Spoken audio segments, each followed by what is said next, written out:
You're all set again. Good evening, everybody. This is the Hyannis Main Street Waterfront Historic District Commission, May 1st, 2024, 6:30 p.m. To all persons deemed interested or affected by the Town of Barnstable's Hyannis Main Street Waterfront Historic District Commission ordinance under Chapter 112, Article 3 of the Code of the Town of Barnstable, you are hereby notified that a hearing is being held at Town Hall, 367 Main Street, Hyannis, Mass. Letman's Conference Room, 2nd floor, 6:30 p.m., Wednesday, May 1st, 2024. This meeting on May 1st, 2024 is being recorded and broadcast on the Town of Barnstable's Government Access Channel in accordance with MGL Chapter 30A, Section 20. The chair must inquire whether anyone else is recording this meeting, and if so, to please make their presence known. No takers? Thank you. So if everyone could please silence your cell phones. So I am going to call the meeting to order. Commissioner Neil Cowley? Here. Commissioner Jennifer Hinckley Needham, not here tonight. Commissioner Matthew Clark. Here. Commissioner Laura Cronin. Here. Commissioner Tom Doherty. Here. Commissioner Jack Kay. Here. And Commissioner and Chair Cheryl Powell. I am also here. I'm also here, by the way. Oh, you are. You guys started. I'm sorry, Commissioner. No, that's fine. Commissioner Kevin Matthews, our most valued member, of course. I forgot. Sorry. Thank you. No worries. And I would like to acknowledge that we have our town council liaison, Charles Bloom, present. Thank you. And if I could get staff to introduce themselves, please. Pina, Planning and Development Admin Assistant. And Jim Kupfer, Assistant Director, Planning and Development. Okay, welcome everybody. So, again, reminding people, conflict of interest, if you haven't done it, contact Cynthia Lovell and she'll tell you if you're up to date or not.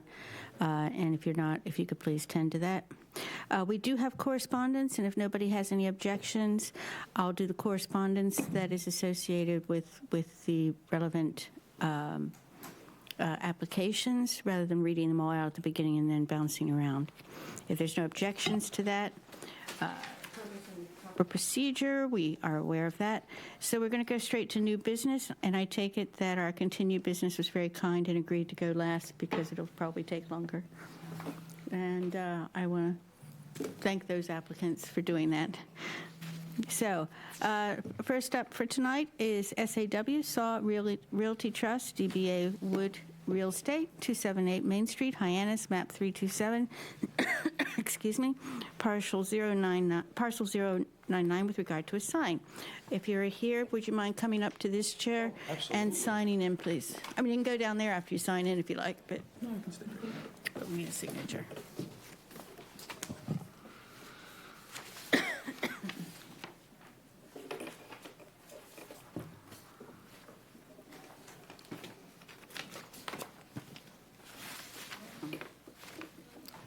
That's right. Yes, of course you can. How's it going? Fine. How about yourself? Good. What about your project? So we're just applying for a 30 by 30 sign. You guys have that application in company colors. It's going to be mounted to the side of the building and extend out 36 inches over the sidewalk and then hang from there. It will not be lit, and it'll be on the front part of the building facing Main Street. Mm-hmm. And this is an accurate depiction of it? Yes. Yep. Okay. And the colors are an accurate depiction? Yes. And it's just one sign? Just one sign. Just one sign. Okay.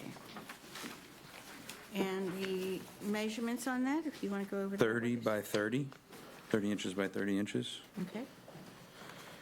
All right. Is there anything else you wanted to present? No? Okay. So do any of the commissioners have any questions with regard to the presentation? Yes, Commissioner Cronin.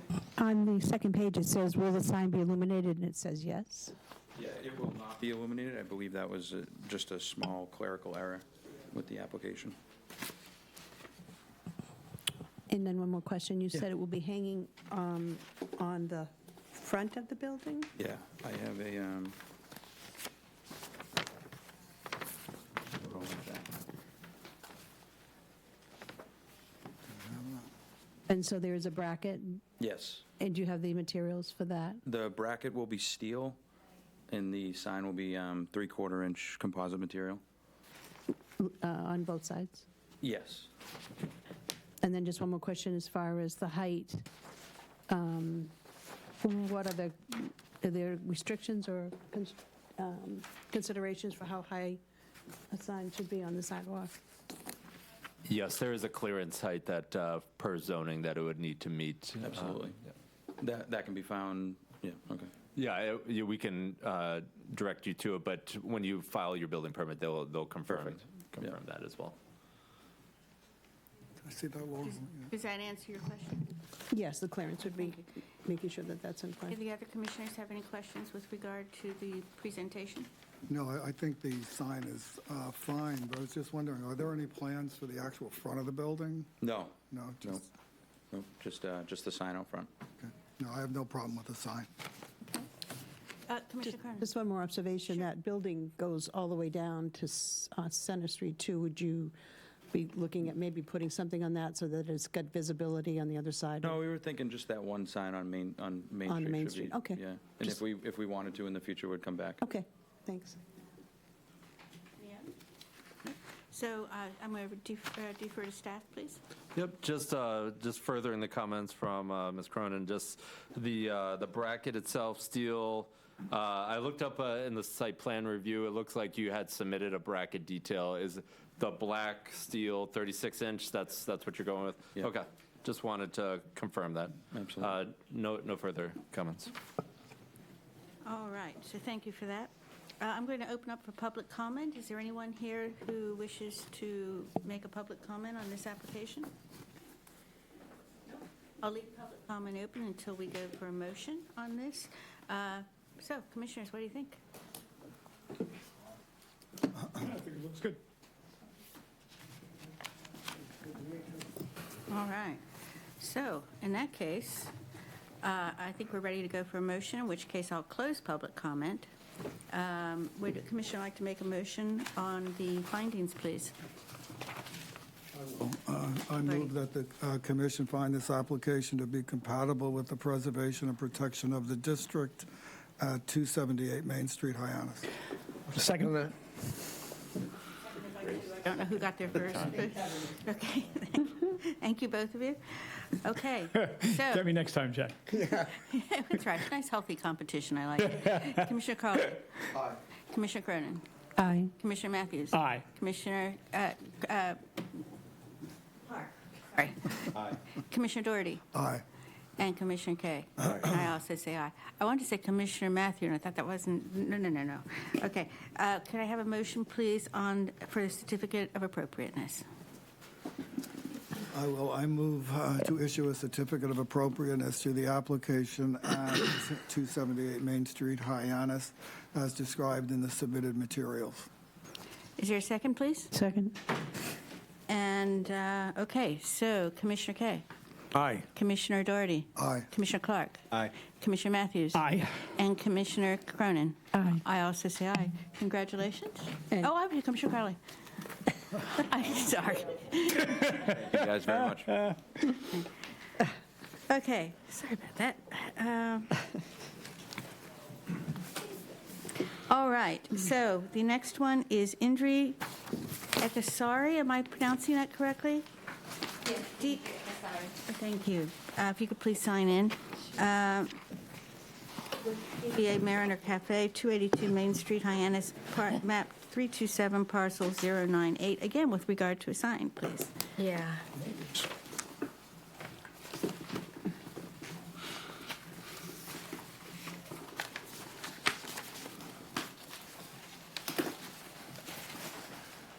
All right, tell us a little bit about your project, please. We actually opened last year, Manor Café, but we redo our sign. The logo is different now. And we want to put it in it's a decal. We want to put it on the right window and the left window, 36 by 36. It's going to be around. And that's the color. Those are the colors. Yeah, Navy and white. yeah. Very nice, very nautical, Thank you.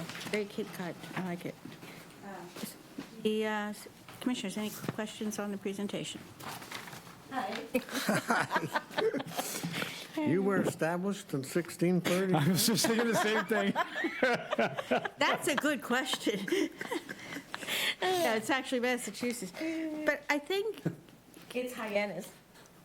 yeah, can that be a question? That's never come up before. It could be read that the establishment is 1639. Is that legal? You can We can write a lot take of it things. out. We haven't made the sign. Well, that's what I'm wondering. Is it a... Copyright. Yeah, it's a copyright question. Most of the establishments will have the opening, the year they opened the business. Yeah. So you know that that's the establishment that was there, Yeah. or how it opened. It's a great talking point, though. It got us looking and saying, hey, what is that all about? What's the Marina Cafe all about? 1639. Is there anyone in the room who knows the legal answer to that? So, Well, that's what we're wondering. Yes? so as far as I know, in terms of establishment date, it can be used throughout the board. You don't have to. It's not copywritten. So, that's why we use it throughout like merchandise with souvenirs, T-shirts, and all of that. And there's also a lot of different variations for, like 1620 opposed to the Cape in terms of something established. So, no, there isn't. Okay. It's misleading, but Are we asking if they can legally put the year they want on a sign? It says established. If it was I just- understand yeah. that, but Yeah. is that really what we're trying to figure out right Well, now? we don't want to violate copyright, do we? Copyright of what? A year? I forgot you're Yeah, an attorney. I think it's fine. They can put whatever year they want, to be honest with you. I think it's fine. What would be copyrighted? The year 1639? Well, the town uses established at 1639. So, okay. I used to work for IP Law, so anything that looks like this with the date, that is a likelihood of confusion is copyright infringement. But if you're just using this date, and this is your own design that isn't already copyrighted, you should be fine. So Oh, it no, sounds that's like we're our good. own Okay, design. Yeah. excellent. Okay, there's our answer. Sounds like that has not come up so before. Learn something new every day. Good.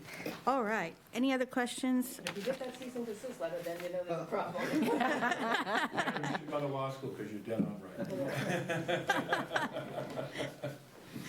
Thank you. Okay, like I said, learn something new every day. All right. Any other questions on the presentation? Nope.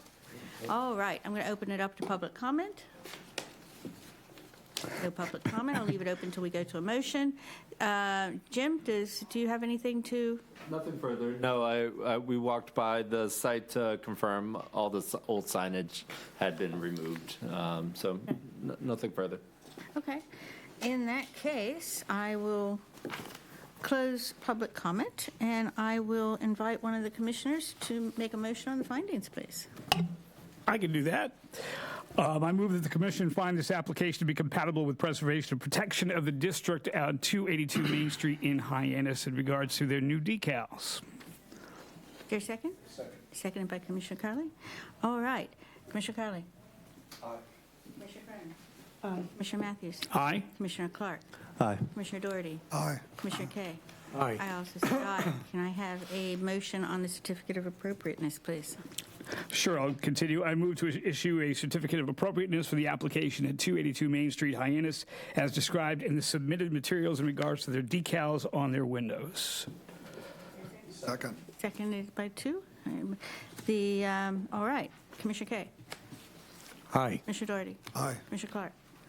Aye. Commissioner Matthews. Aye. Commissioner Cronin. Aye. Commissioner Crowley.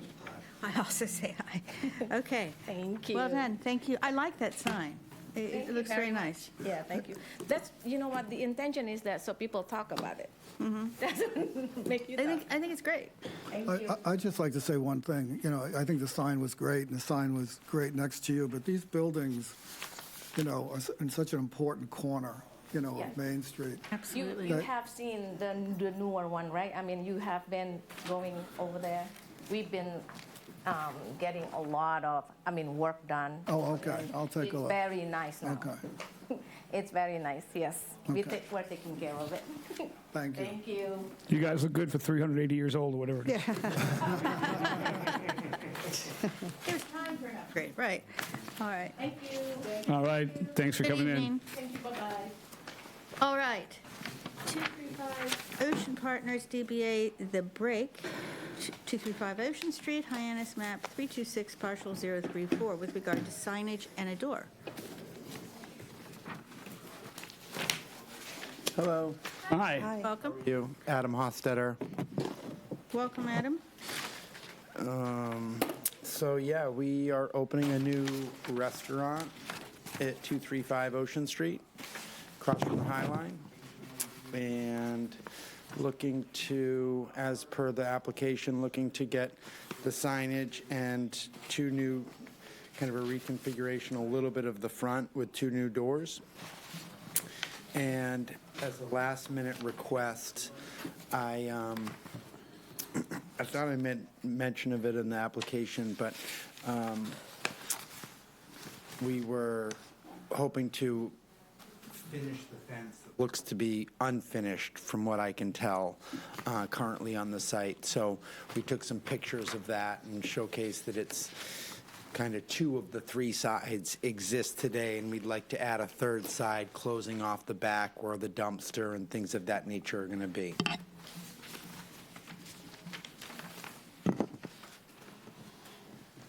Is that anything else? That's a good start. The actual colors and proposals? Yes, that is, I noticed this is kind of reverse. yeah, we're going for a more, we're going for the reversed, the darker color with the white lettering. But not this one? Correct. But this one? Yeah, that one. Okay. The last page. Two signs, one in the reverse and one in the other, but, okay. All right. Any commissioners have a question on the presentation? Just a little background. So you have two entrances, two new doors. You're going to have one entrance for each business. Is that why you got two entrances in the front? Yeah, it's just, we're essentially going to use Fancy's as our takeout area. Okay, Where yep. the takeout is picked up from. And then we're also looking to, in that area, we're going in front of site plan review next week. We're looking for some clarification of like what takeout items are takeout. Okay. It's a little gray, so, it's basically, I think, expanding a little bit on the retail use, and that just needs to get clarified. And so that would be the Fancy's Pantry area on the left on the Nantucket Street side. Right. And the restaurant would be on the right-hand side, the break. Gotcha. And you're just removing one of the doors with the windows and just putting the new door on the Fancy side. Correct. And replacing that other door. Okay. Yeah, and it was it's all connected on the inside. Yeah. So essentially, there's still two doors out the front. And it's just currently, previously, the two doors were right next to each other. It was kind of awkward. So Yeah. we're just looking to fill one in, add a window, and then take the three windows that are on the left-hand side and add the door in the middle. And those two doors, wood doors? They're nice Simpson wood doors, yes. Good. Great, thank you. I like your Fancy's logo, by the way, with the F and the anchor. Thank you. You're welcome. The, And that was established in 60. I'm just kidding. But it is 170 some odd years old. the door? The colors of the door. I'm assuming they're not yellow, green, or No, red. Yeah. they're not. They're going to be a light stained wood. We haven't. It's stained wood. Okay. I would have had a problem if they were the bright yellow, bright green. Yeah, no. Bright orange. We'll keep that to the Jamaican place down the street. Okay. Red, gold, and green. So any other questions from the commissioner on the presentation? Will the fence go right up to the curb, or are you going to? No, it's going to go in line with the building. It's literally here's the picture. There may be a You got that picture. same thing. There. It's not the best picture, but it goes from the corner of the building back to the sign. It just finishes off. Not coming up here. No, it's not. Oh, okay. No, it goes from the corner of the building back to the other corner of the fence. Okay. Pardon me. See that picture? And that's where our dumpsters and such will go behind. I just missed, I didn't understand. And again, you're going with the green sign with the white lettering for the break, right? Yes. Yeah, okay. That's a great spot for a restaurant. It is. It really is. And how will it be Thank you. attached to the building? With metal bracket, as depicted in terms of its location on those posts. There's currently a realtor sign. It's on there. It's similar to how the realtor sign is connected. Okay. Hanging off the building, a nice 2 new matching steel brackets. Very similar to this one here, but this is a little ornate, and we're just going to go with something more simple and clean. Will those signs be lit? They said they have, yeah. We said yes, right? Yes, barn. You said yes. barn, Yeah, it's going to be from above. Okay. barn type. Yep. See attached. Do we get a cup? Did we get some? I don't know that we saw that. I didn't see a sample of this, of the light. It says see attached. Believe that was selected. Unless it's on some other page.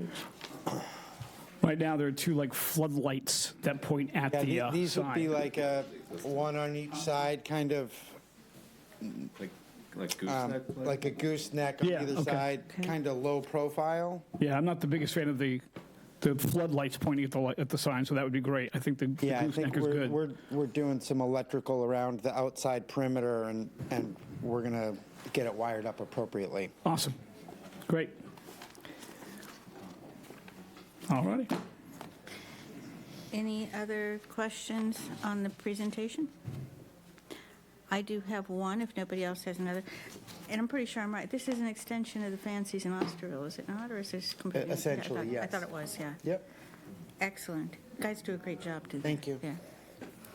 Yeah. Okay. There's no more questions. Mr. Kupfer? No, nothing further. I will open it up to public comment.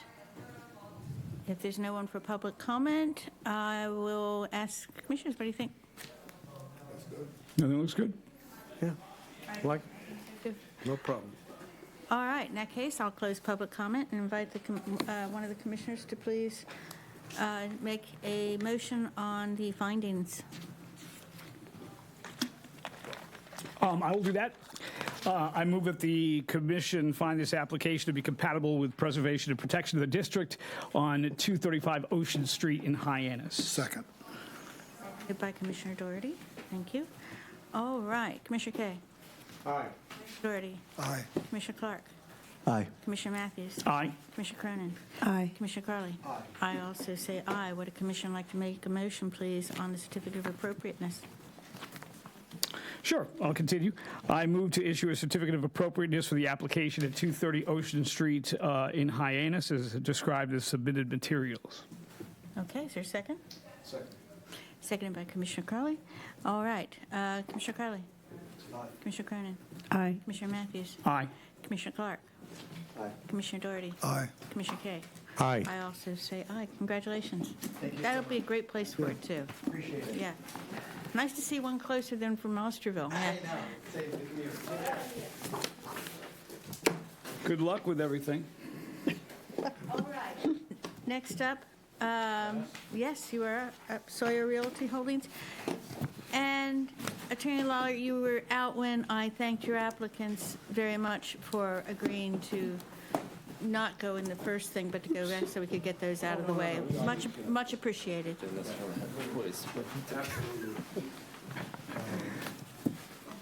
Be speaking if they could please sign in. We can get another chair. Perfect, thank you so much. I'm going to ask you to move those out of the way here. I was in an accident on Saturday night, so my bending and sitting is not doing good, so I'm not going to be able to get those off the floor. It's been an experience. Let me give you some more room. I'm good. I am fine. You sure? I'm looking at it wrong. By the way, I did put that on. I did. Don't want to be interrupted by it. There we go. And And we will be reading the correspondence. Would you have a preference that we read the correspondence before or after you present? 100% up to you. No preferences? So I'll ask the commissioners, would you prefer the correspondence to be read beforehand into the record, or would you prefer to have it at the end? Since some of you wrote the correspondence, I would... I do it at the end, that way you see what the presentation Yeah, it's is. probably the same thing you're going to say. Just point of information, who is eligible to vote?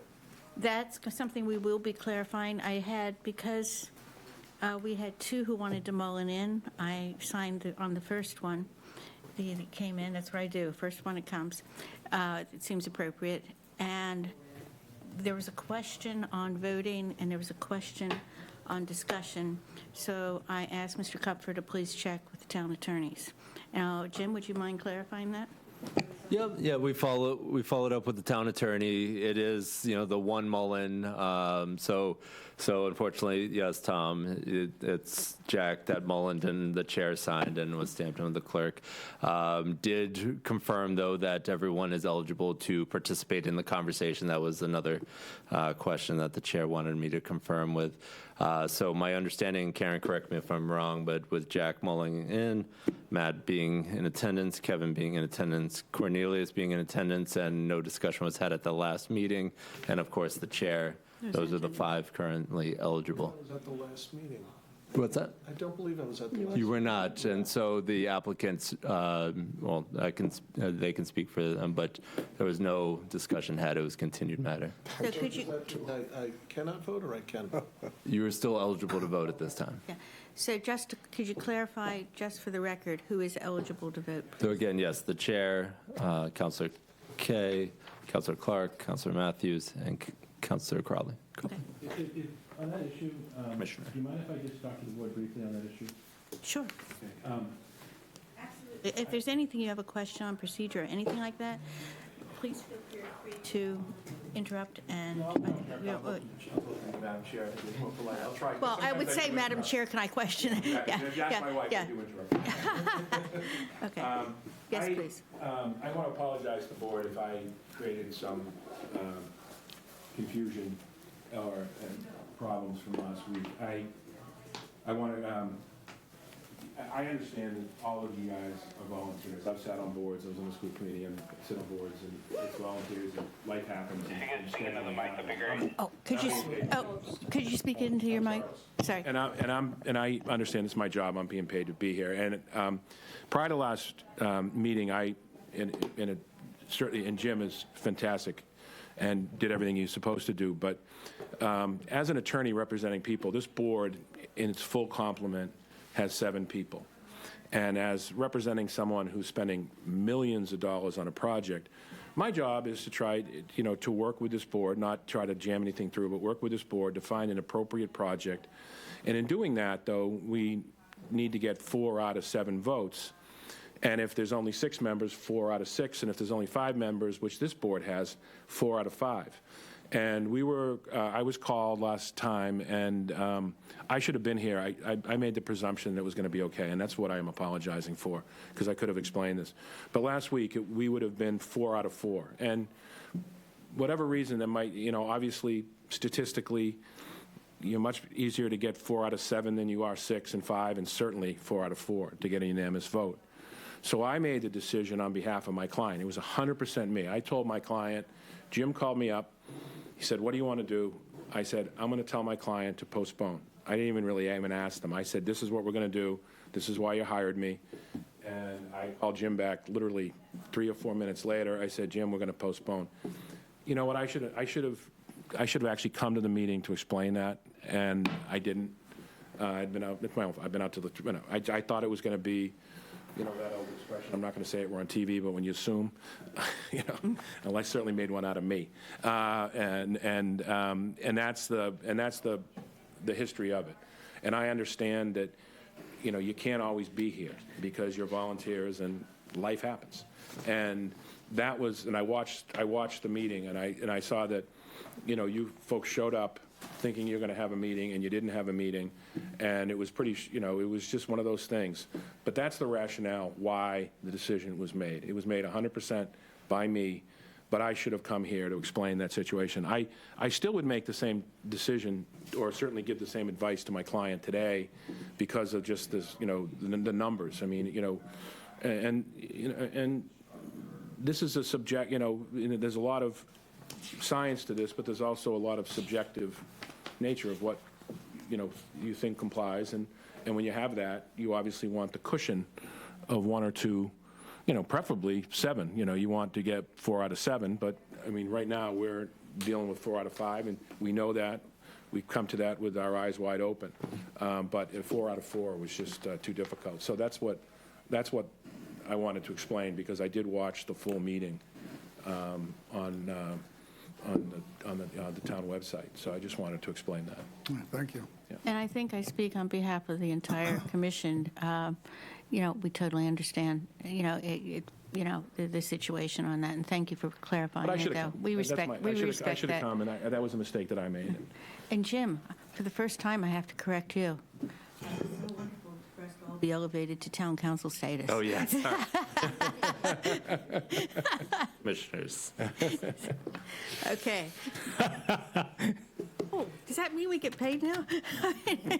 Sorry, Charlie, is it really an elevation? That's a good point. That's a good But for the record, I should clarify that. I always let people introduce themselves. Yes, please. Dennis Swart, DJSA Architects. Devin Riley Marini, Project Manager, DJSA Architects. Devin or Devon? Devin, Devin. Deven. Thank you. There's a lot of things. I've seen my name spelled 3 different ways. Yeah, it is what it is. Okay. So, you have your presentation. So, with respect to this project, now getting into the nitty-gritty of it, can you see the most recent? So there was been obviously we took into consideration in great detail what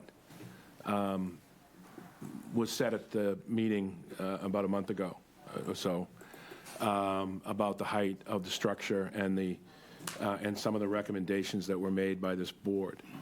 The first thing that was done is that we. Do you want me to run through? Oh, do you want? I'm sorry. Yeah, I was just going to run through the height issue and then not the specifics, but the height issue. Whatever you want to do. Yeah, I'm sorry. With respect to the. Yeah, they can see it. But the big thing I want to talk about, and then I'll let Devin get into the specifics because she drew them and she knows them a lot better than I, is the height issue.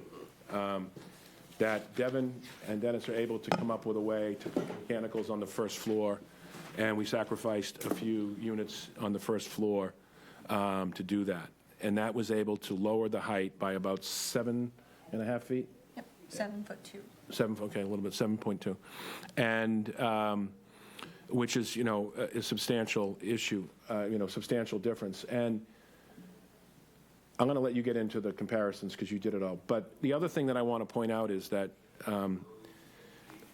when the new zoning went into effect and the planning department put the new zoning into effect, and I know historic is not governed by zoning, okay? And I've argued that both ways before this board, and it's absolutely, you have your own set of rules and whatnot.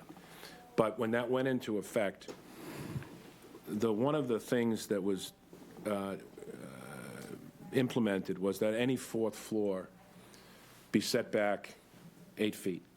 So when you're on the street, the fourth floor in this structure is set back 8 feet. So to the eye, the fourth floor is far less imposing than it would be in any other situation. And I think that's really important so now this new fourth floor is 7 feet 2 inches lower, but still set back the 8 feet. Because I know there were a lot of other comments, but it seemed to me that the height of the structure was the biggest concern of certain members of this committee.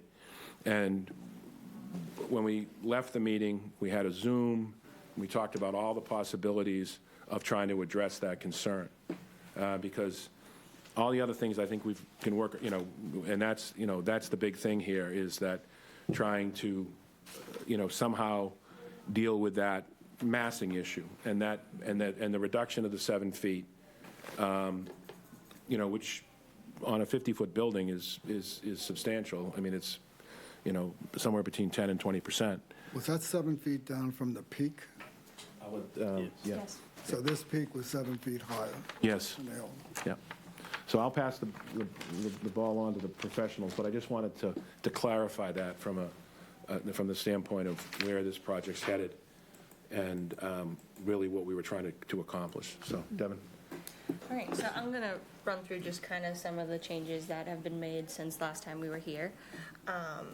So when we first were here, we had a partial basement that had mechanicals and the elevator machine room and the fire protection.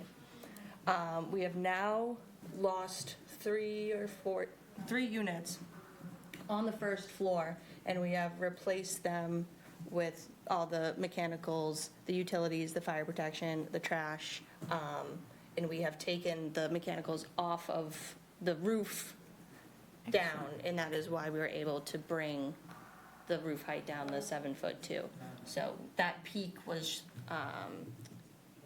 shielding the mechanical units from being seen from the streets. And now we got rid of that, we put them on the ground level.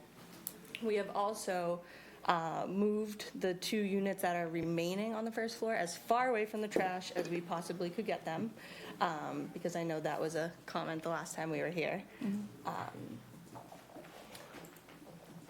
The second and third floors are still the same amount of units.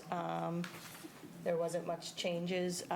We did bring that setback a little bit further to the street. It was set back the 8 feet, and now it's set back 7 feet, which is the guideline standard. On the second and third floor, it does say 9 because it bumps out 2 feet farther than the ground level, but it is in line with the 7 foot setback on the ground level. The fourth floor is set back 8 feet on the main street and the high school street, but some changes that were made where the deck was running the whole length, basically, of the main street side, and now it's broken up by roofs, and now each deck is just in front of the unit that it belongs to.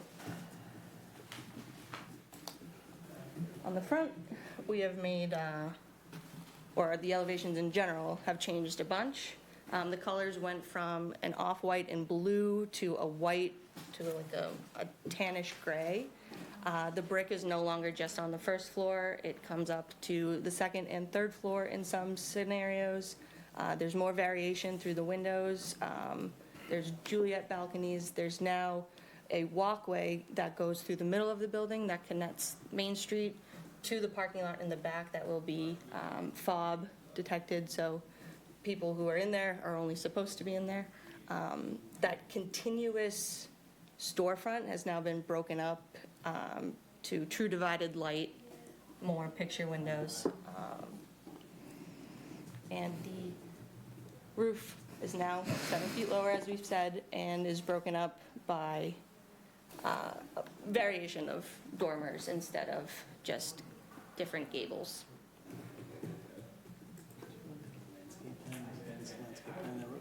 All the way down. Okay. Yeah, after. The rear was flat, and that is, so now we've carried the bump outs that are on the front through the back, and we've broken up some of the materials and the trim in the rear as well. This is the gateway that goes from Main Street into the parking lot, and the mechanical units will now be located on the first floor and not being seen from the roof. They'll be recessed, they won't be in the Yeah. back, they'll be in the footprint of the Recessed building. inside, yep.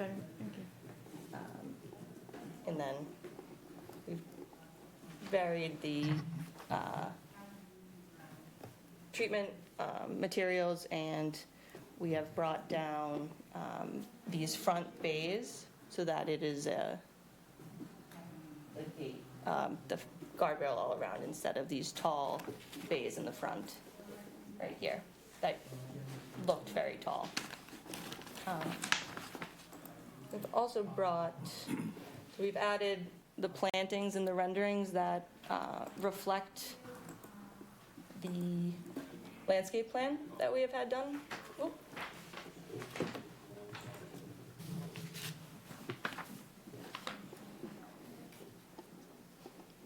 We will have underneath the covered terrace will be some brick patterning with some plantings all along the Main Street storefronts, which will be broken up by more brick in front of the entryways to the stores and the residential. This walkway from Main Street back to the parking lot will also be a nice brick going through. These are the proposed street trees, or proposed trees throughout the parking areas and some along High School Road.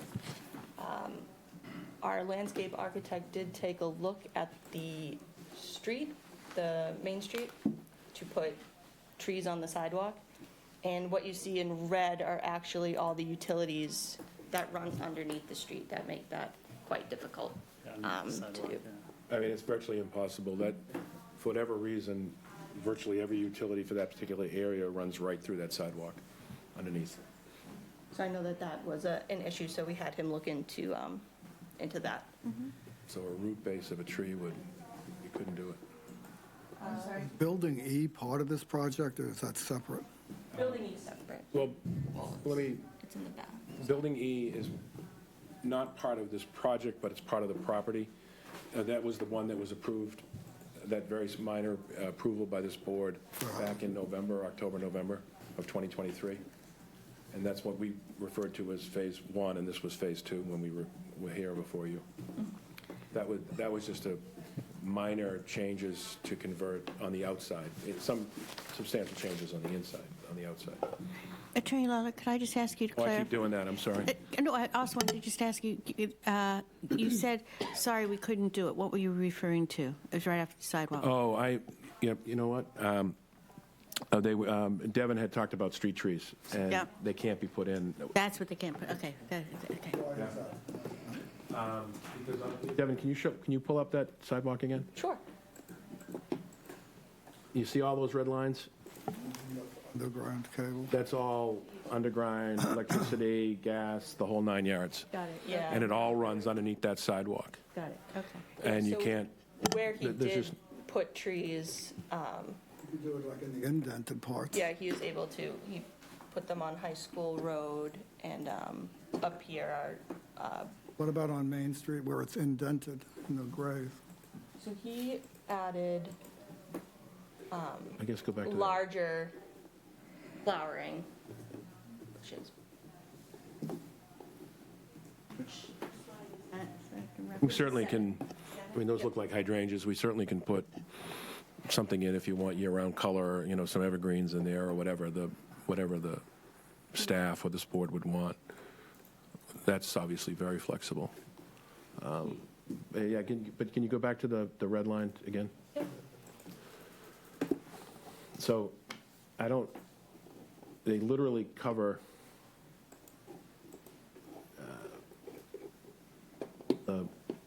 straight through that whole. In my experience in dealing with the town and some of these issues is that they also don't want a tree even relatively close because of the root system after a matter of years will foul up the works under there. In some of these projects, they have trouble with underground, and then they have trouble with wires above. It's hard sometimes getting trees in. That's totally understandable. Because we did this with we actually had a plan that had all the trees there, and then the landscape said, whoa, you can't do this because of... Yeah, the trees you're taking down are absolutely beautiful, the ones that are getting knocked down for this project. They've been there hundreds of years. How tall are those, do you know? What? How tall are the ones you're referring to? Oh, I'd say a couple hundred feet. Oh. They're beautiful trees. And there's no trees on Main Street, and I think it's kind of sad that the future of the town because the wires underground. We can't plant trees, you know. I think that should be relooked at. I don't like the trees going either, but rather than planting trees, and I totally understand the root system thing, what about, you know, some places have the big pots, which will get something that can go up to about 20 feet, which will put some sort of trees there. You know, you have to be careful what trees you put in there. There's some that won't go over 20 feet. Well, I know that the Because the pots are Business probably Improvement District has pots that are, safe. Yeah, that's what I'm thinking of. yeah, I mean, certainly we could, I mean, certainly if They're usually a lot of maintenance, though, because, you know, They are. you know, trees that are planted on the sidewalk, you know, develop naturally, and then the rain will take care of them. You take in a pot, you got to fertilize, you got to, you know, water them. you got to water them like crazy. It's a Have to lot water of them. maintenance. It also depends what kind of tree you put in there. Some flourish in anything, and others don't. I mean, it just, from a standpoint, and I understand, but and then that's where, you know, we just don't have the ability to move those utilities. I don't even think we have the right to move those utilities, so never mind the ability. And the cost would be beyond astronomical. Okay. Actually, removing those trees could, I mean, it has nothing to do with us, but it's, I mean, what I'm thinking of is because there's established trees there, they probably have a root system already, you know, that could be difficult. But it's not our purview for that Yeah, reason, yeah. you know. So, and then, I'm sorry, Devin, I interrupted you again. That's okay. We just had a proposed materials board for what we were thinking about using on the building, and we actually brought in some hardy in the brick that we specified on the drawings. So, One of the things that we had brought up was the lighting by the doors. yep, we were proposing gooseneck. And can you show me where those Yep. would be, or show us where that would be, please? We definitely wanted more of them. You've added a number of them. Yes, I did. They're put over every door and every window on the ground level. So, then, okay, there's one right here, too, over the bikes. This is a All sample one of bedroom and restaurant studio. sample of the- Yes. of the- There's no two-bedroom. Oh, with it's Clapboard siding. That's the hardy clapboard siding. all these? Yeah. What is the sample? The color will be. Yeah, so it's these called are out the two that elevations. we were, Two. yeah. So it's these two here that they're talking about. Can I, Or actually the No, it's not. cobblestone and the Arctic white, which they're both in there. They're on that Yep. board? Okay. Here, I'll pass it this way, we got to move them two And different this ways. This is the brick sample. We worked with a masonry rep who sourced us from their collection. This is their historic New England brick. and is it going to be Yes. or these, Full brick. this is Full brick. sliding? It's not a Okay. thin brick. Okay. It's Yeah, a full brick. this is just to make it easier I to just show. wanted to clarify that. Thank you. It'd be very heavy. Still heavy. I wouldn't mind having, I wouldn't mind getting some thin brick to Oh, put on thank some you. of the things I have at home. Yeah, Pile it on The Kevin. doctor 'em up. Brooks? yeah, yes, absolutely. I got it. All right. So that is, if anyone has any questions? I'm sure. I'd like to leave mine till last. Commissioners, any questions? Oh, I'm sorry. One more thing, I'm sorry. Cobblestone Yeah, I have a few. I was not here at the first presentation. Break your wrist? And my initial reaction when I saw the paperwork is the size of the building in the position where it is. Okay? I still think it's too massive.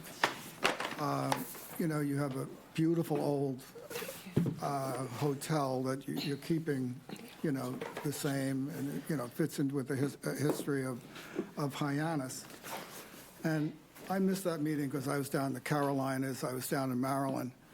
And this building's going on all up and down the East Coast. Okay, I could take this picture and I can show you this picture with variations up and down the East Coast. I don't think that's what we need on Main Street. I think it needs to be, I was in Princeton, and I think this is still too big. But why do we have to constantly do 4 stories? Why can't we do 4 stories, 3 stories, do variations to make it look more interesting downtown, okay? This is just a massive apartment building in what used to be quaint Hyannis. And I know Hyannis is growing, and I want Hyannis to grow. But I want Hyannis to grow the right way, okay? I want what's good for Hyannis, not what's good for builders, okay? I also went to Mashpee, and, they're building housing in Mashpee. They're making it look like houses. They're putting front porches. They're putting back porches. They're not just putting up an apartment building. So, and I look at a lot of these pictures that you copied the height on. Truthfully, I was on the Historic Commission when these buildings were passed, and I don't think they get passed today with the commission that we have right now. So I think it's just way too big for the property, and I just don't see it adding anything to Hyannis. And again, it's all 1-bedroom and studio. Commissioner Carley, would you pass that picture around, please?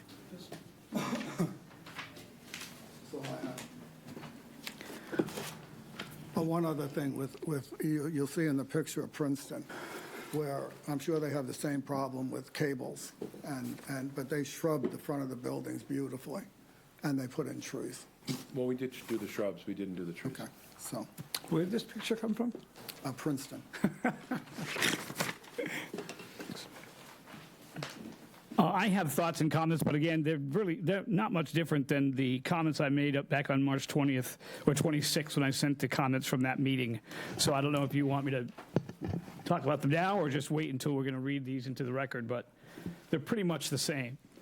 Though I do appreciate the work and effort it was to reduce the height, the 7 feet, but in general, my thoughts are the same as it was back on the 26th of March. So however you want to handle that, Chair. I'd like to, one of the things that, there were a lot of comments made at the last meeting on the 26th, and I think we tried to address virtually all of them. There were comments about the lighting, there were comments about the height, which we reduced it the greatest amount possible. I mean, from a standpoint of economics, there's a dire need for housing and all housing. And if whether they're 1 bedrooms or 2 bedrooms or 3 bedrooms, any housing that opens up, if someone's living in a 2-bedroom and they're a solo person and they move into this, that opens up to 2-bedroom. There's just a dire need for housing. There's also, myself being on the Business Improvement District, there's, Main Street's struggling, and there are certain areas where, and they've done amazing job with Main Street over the past, 10 or 15 years, but, what do they say, retail follows residential, and there was a push to have, people live on Main Street, and there's an economics to it, and it's an economy of scale, and the math just doesn't work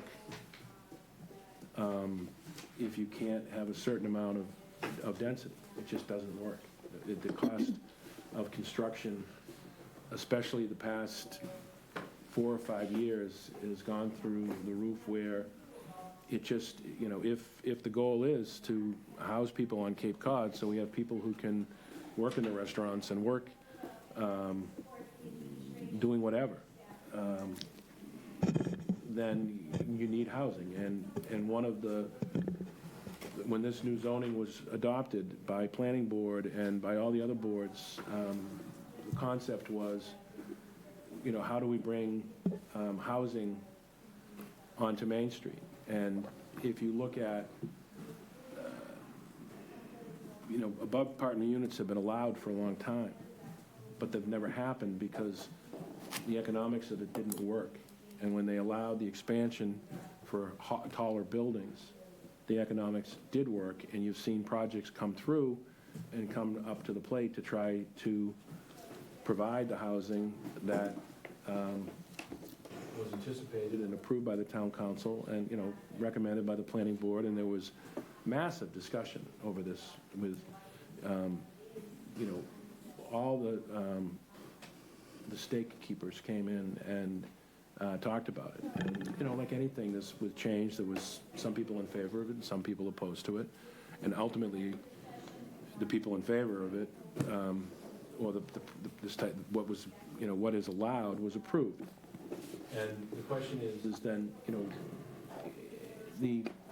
and a lot of the challenges that this housing deals with, statistically, people moving into the area has a tendency to lessen the homeless issue in that particular area, and God bless those poor folks. It's a problem that this country faces, and we're not going to solve it here in Barnstable, but it does seem that residential areas that are more active have less issues due to homelessness than ones that don't. And I know that that's really not the issue with this board, but the overall history of it is, if housing is going to go here, it has to be profitable. And that's the reality of it, is that for people to live on Main Street, there has to be a certain amount of density, and the only way to do that on these smaller lots, because as we talked about before, there are no giant lots owned on Main Street anymore, except for, the 500 block, but that's all condoed, and, the Puritan building, and that's been in the Penn family for 100 years, and that's not going anywhere. I mean, there's not a lot of big parcels that are, it just doesn't work. And if, and my example before, don't listen to what I'm saying. Look at what's happened. There was the ability to go up and put housing on 2 stories before, and none of it happened. It's been around forever. But it doesn't make sense. It doesn't make economic sense to go up and, put a sprinkler system in and put elevators in and do all the other stuff that you have to do to comply with the modern building code. You have, in building you have, and I know some people on this board, have been involved in development and things like that, and you have unfunded mandates by the Commonwealth, and one of those is, and it's a good thing. It's, you need elevators because people with disabilities need, or elderly people need the ability to get up and down the units. You need certain fire codes, which are obviously important, and you need sprinkler systems. If you have, a certain amount of residential units, you're required to have a fire. All these things are huge expenses, and the only way that you can do that is to have a certain amount of units to offset it. It's economy of scale. And so that's what, the team here, the owner who couldn't be here, because she was scheduled to come to the last meeting, has put together, we tried literally, I don't know how many Zoom or it's Team, which I can't, the team meetings on Microsoft we've had going over this, trying to say, okay, what can we do to answer the questions of this board? And this is what we came up with, is really, and this wasn't like, okay, let's put this back in our pocket, let's do this. I mean, we've went back and forth over a fountain because they wanted a fountain, but it's difficult to fit in, and the place to put it would be in the tunnel, which wouldn't help anybody. We've talked about, on the previous project, about, having, certain artwork, historical artwork on the building that would be, that the town could, determine from time to time what they want there, whether it's something about the Kennedys, whether it's something about the, the catboats of Hyannis and Osterville, or whatever the town wants. I mean, we, plaques, and, we're all, we're into that. But with respect to the height, we removed 3 units, which is 3 areas of revenue, reoccurring revenue, 12 months per unit per year. And we thought that, we could do that. And that's what lowered it 7 feet. But that is, in the pro formas and the construction and everything else, that 4th story that was allowed by zoning is the reason, in my opinion, that all of these projects have come before you, because otherwise it didn't make sense. It just can't happen. All right, if you don't mind, let me, I just want to read something if the board gives me one moment here. This is Chapter 12, Historic Properties, Article 3 for the Hyannis Main Street Waterfront Historic District. This was adopted pursuant to Chapter 40C of the General Laws of the Commonwealth. 11224 talks about purpose. The purpose of this article is to promote the educational, cultural, economic, and general welfare of the inhabitants of the town of Barnstable and the town's unique community character through the preservation and protection of the distinctive characteristics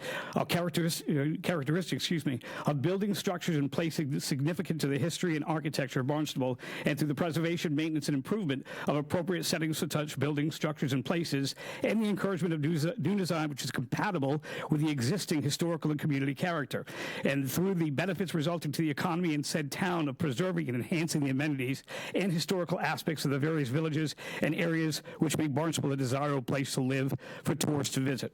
This is why I'm so conflicted, because nowhere in this ordinance does it say, unless we need to put more housing and then things can be changed. It doesn't say that. What it's saying is our board, this commission, is not necessarily in the situation of, well, we got to put housing, so this is how we got to do it. That's not what we do. We look at the character, at the overall look of a building that's proposed, look at the places around it, look at the community, the buildings around it, and say, does that fit? Does that fit what Cape Cod, what Hyannis Main Street is? So, again, with your permission, Chair, I'll just read this letter that I wrote on March 26th, referring to the meeting. Before you do, can I clarify something before we move to that second part? Just to point out that the 112-24 is our purview. That is what that's why I put it on every agenda, the purview of this commission. So I just wanted to clarify that's the purview, the whole purpose. And if you're going to go into the correspondence, if you want to read yours now, if you're fine, if the applicants are okay with that, or do them all together, please go ahead. Yeah, and just because, like I said, let's do that. They're basically the same things that I'm thinking about today. So again, this was to Jim Kupfer. Jim, after sitting through last Wednesday's meeting, that was March 20th, and hearing the details of the proposed project at 473 Main Street, I have some thoughts. Though I have voted to approve 3 recent projects at a scale that is equal to what is being proposed on 473 Main Street and stand by each of these votes, I have serious misgivings about approving the same scale at this location. One of the items in our purview is to consider the scale of the buildings surrounding the project. I just believe that what is being proposed is not close to the scale of the surrounding buildings, and that it will stick out like a sore thumb from everything in its vicinity, and that includes the buildings that are on the same plot, because you have other buildings that are 2 stories, and you got this massive 4 that will be in front of them. I also have an issue with the color pattern of the project. It's my belief that if a project this magnitude must be built, it should be done in a manner that mutes the scale of the building. I'd rather see soft tones, white, off-white, tan, etc., rather than bright colors that would tend to make a large-scale building stand out even more, which you showed us the colors that they're going to be now, so that's great. I also have a concern that the project is still looking for some relief in regards to parking, though it's not in our purview. It was just an opinion. I'd like to know the intentions of the builder if that relief is not approved. Though it's not in our purview, I'd like to know how far people would have to walk to be able to get to their house, if there would be a loading zone approved so that tenants could unload groceries or big packages in front of their buildings before having to go to another area to park their car. The other concern I have is a residential area abutting a hotel where vacationers will be staying and presumably returning to their rooms late and possibly in full volume. However, as long as the potential tenants are made aware of the situation, I guess it's up to them to decide if they want to move in with that potential noise issue. That would go for the parking situation too, I guess. One more thing, in my opinion, I would like to see a meeting held to consider an adjustment made to the zoning bylaws that would change the height of buildings that would be allowed on Main Street between Ocean Street and C Street. To me, those are the areas that must be protected from any canyon effect that some members of our community are afraid of. Finally, it is true that I was uncomfortable with voting on this kind of project with only 4 members present at the last meeting. Though it was officially a quorum, I just feel that all sides should be heard and all views discussed about a project of this scale with the kind of impact it could make. I hope more of the committee members will be able to attend the next meeting. So that's basically what I feel at this moment in time as well. I realize you lowered it 7 feet. And to be honest, I think, 7 feet, but it's a massive structure. So again, that's what I'm struggling with, and that's what concerns me. And I appreciate it. And it seems to me in your letter, and I want to start up. I understand your purview, and you have every right to what you're talking about. That's your That's in your strike zone. I'm not, and if I somehow I didn't intend to challenge your. No, it's a discussion. I'm fine. Okay. The thing about it, what I'm talking about, I mean, that historically, things do change, too. And if you look, most importantly, at the Puritan building, which is really not that far away. I mean, it's literally, what, a block and a half away, not even, up across the street. And that's the same. 0.2 miles. I'm sorry, what? 0.2 miles. 0.2 miles, so that's, about a block and a half. So what's it, a quarter of a mile is 440 meters, so it's less than 400 yards away, well, 400 yards away. What's the height of the Puritan building, do you know? Two-story. Two-story. Hold on, but it's It's approximately about 50 feet. about approximately the exact same height, because you actually counted They got a bricks. fake front. What happened was, and I talked to Rick Penn about it, he said because it was built so long ago, it was before air conditioning, all the ceilings were like this. They were, because of heat and fans and the giant windows. I find it hard to believe that building is the same height as this building. When you have the width of a brick and then you count the amount of bricks, it comes out to be 50 feet. Again, and it's all you got to in look at the same surrounding facade. areas too, like Kevin said. It's going to stick out like a Thor's thumb. Well, it's actually And, shorter than that. and getting back to housing, I'm all for housing, but we don't need all housing in Hyannis. Okay, it can go to other towns too besides Hyannis. We got this 4-story zoning, and builders came in and go, wow, we can really maximize our profits. You can be profitable at 4 stories, 3 stories, 4 stories too. It depends on your profit margin. It's actually that, I could not disagree more. I don't want to get into that. Actually needs subsidies I to be really built. want to get into the structure. Yeah, and okay, how- but I'm just saying, I disagree with that statement. And how it fits into the historic district of Hyannis. Exactly. It's a generic building. You see them all over Massachusetts. I see them all over the East Coast. You put a little brick here, you put a little balcony here, but it's all the same generic building. This is more architecture, what we see here, where we go out on a limb and do a little bit of nice work that makes it look like housing. This is an apartment building in the middle of Hyannis. Could you pass that down? It's a mixed-use building, proposed to be on Main Street. But with respect to the, Mr. Matthews, with respect to the height, again, I didn't count the bricks, Devin did, she's the architect, I'm not. She's telling me it's approximately 50 feet, which is the approximate. And the Puritan building actually is right up on the sidewalk, and there's no 7 or 8 foot setback of the 4th story. So in some ways, that's more imposing from the street than the one that's being proposed. What 4th story on the Puritan building? Not the 4th story, the height. The height. It's more. You just said the there's four- a the fourth- setback. It's more imposing than the 4th story, meaning the 4th story on the proposed building. Yeah, so that goes all the way up, like on one facade. I have 2 offices in there. I know exactly But how ours it's is built and works. set back 8 feet, so it's actually will feel shorter on the street when you walk by. So, I mean, the concept essentially is that say they're the exact same height, this is the Puritan building, and our building would be like that, but still the same height, but the back section is set back. So from the street, it's less imposing. That's what I'm saying. It's from the eye. It's, with construction methods or whatever. When you talk about breaking up massing, one of the things that the professional architects for the town, for whomever, one of the things that they do is that they have and the whole reason that the upper floor was set back, any 4th floors was required to, under zoning, to be set back the 8 feet, was for that very purpose, so it didn't seem to be as imposing from the street. I mean, these drawings are, not, it's hard to sometimes see the setbacks and visualize that, but that top floor, because it's set back so far, when you're on the street, certainly when you're on that side of the street, you're only seeing the 3 floors, because you probably can't even see the 4th floor. I have more problems in the height. I don't want to just concentrate on the height. The height was an issue, but the whole design of the building, to me, does not fit into Hyannis. Okay, I'm just addressing one at a time, if I may. But we've been spending a lot of time on the height, and I think it's more than just height here. Okay. And with respect to the other issues, there were a lot of issues brought up at the last meeting. As you said, the color, we changed that to exactly what everybody wanted. There was the request to have lighting added. There was the request to have the front facade broken up with something that would pop. I mean, people talked about a fountain or this or that or whatever in some conversations, and maybe that was offline with Jim, I forget. But that's the whole concept, to put in the walkway in the middle of the building to kind of create something that's not on Main Street. I know that, you know, I did the 500 block 20 years ago. We put the clock tower in, and they put the same, you know, they put another tower in. You know, so we didn't want to do something that would be mimic and to provide some, I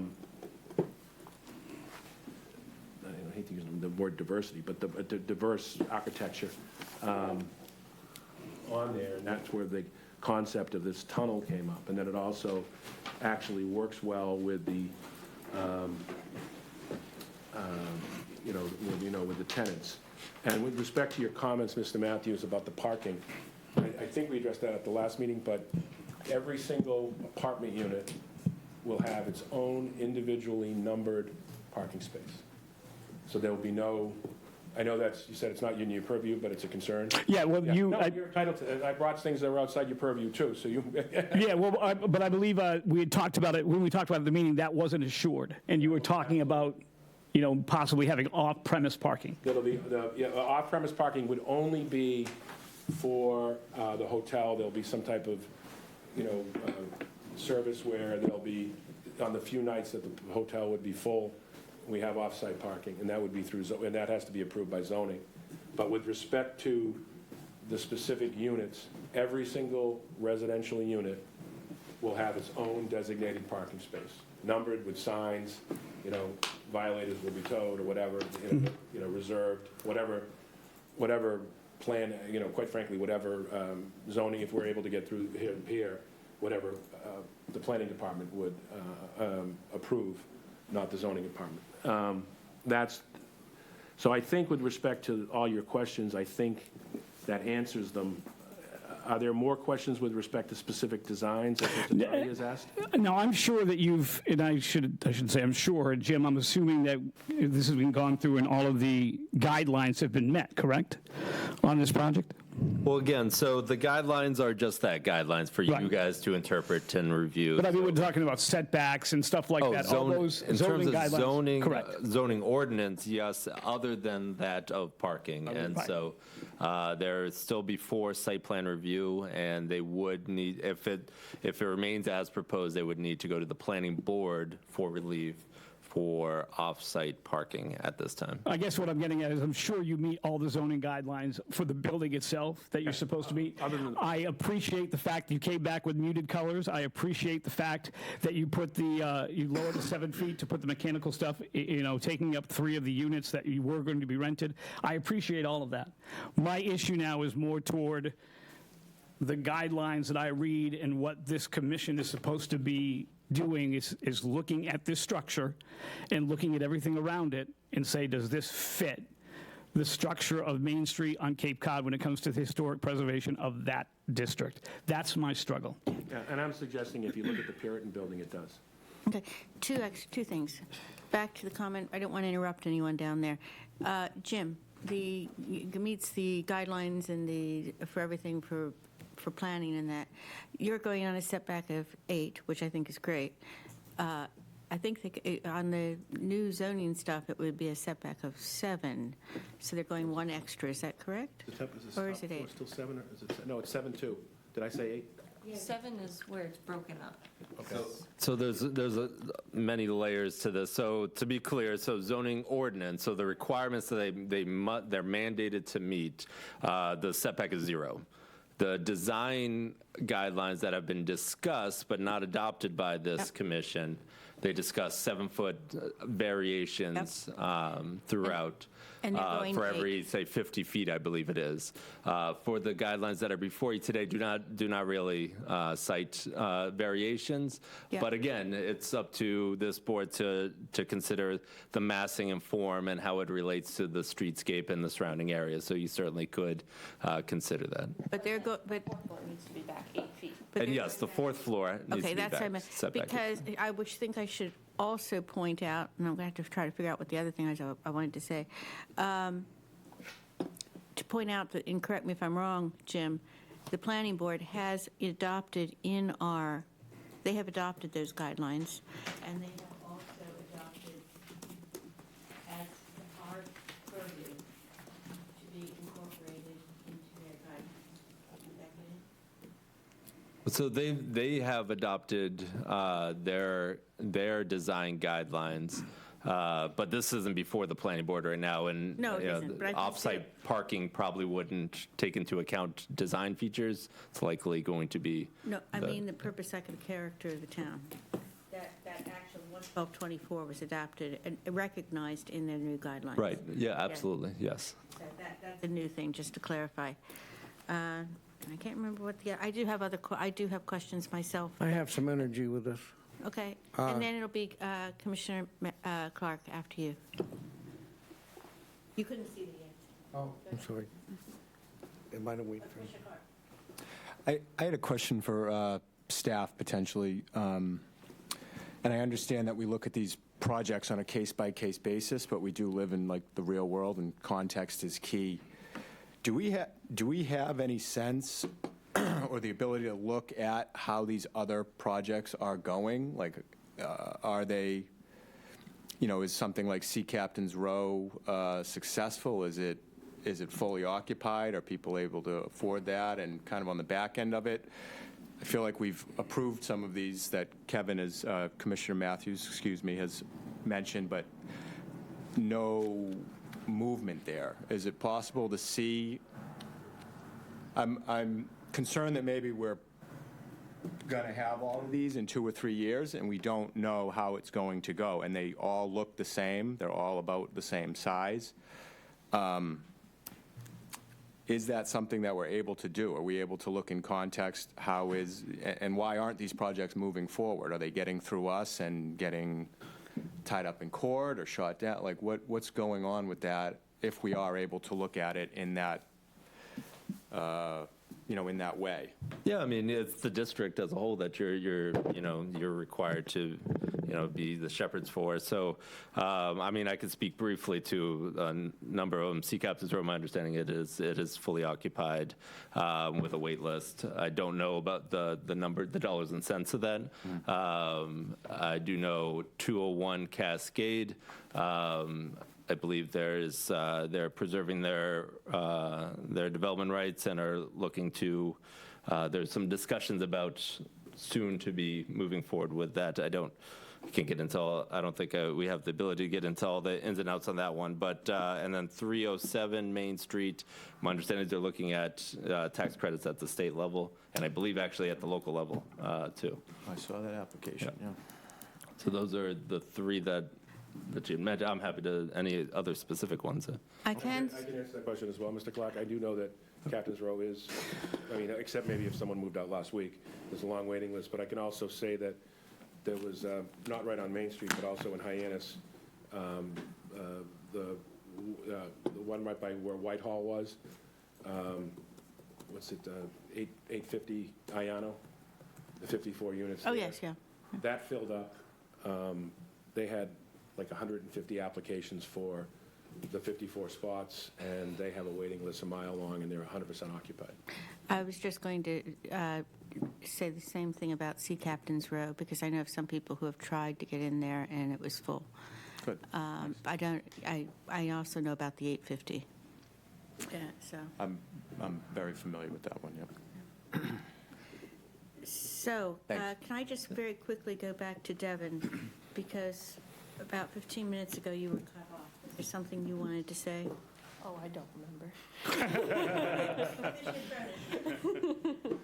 Yes. What happened to me?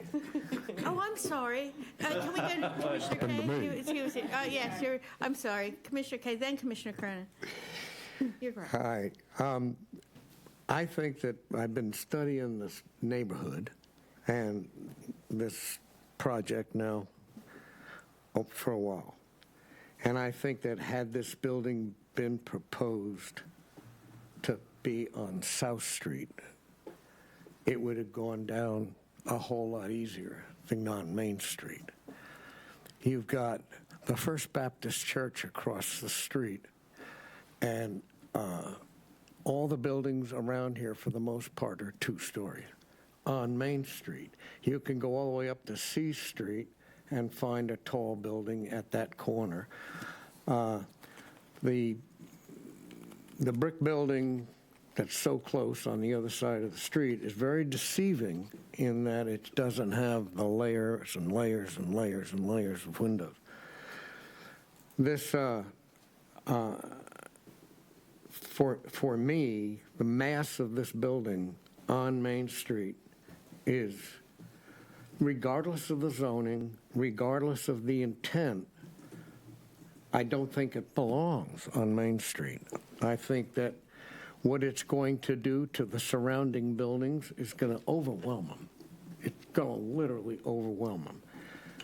The other issue that I have with this building, although the massing and all of that is architecturally correct, this building has no gingerbread. This has no love. This is a cold, linear building. Everything is horizontal or vertical. There are no bow-top windows. There are no corbels. There are no overhangs with rafter tails. This does not look like antique Main Street. And architecturally, back in the 70s, I restored homes on 6A, and most of them were built in the 1700s. And I learned the hard way with some master carpenters how to make something look antique. This doesn't fit.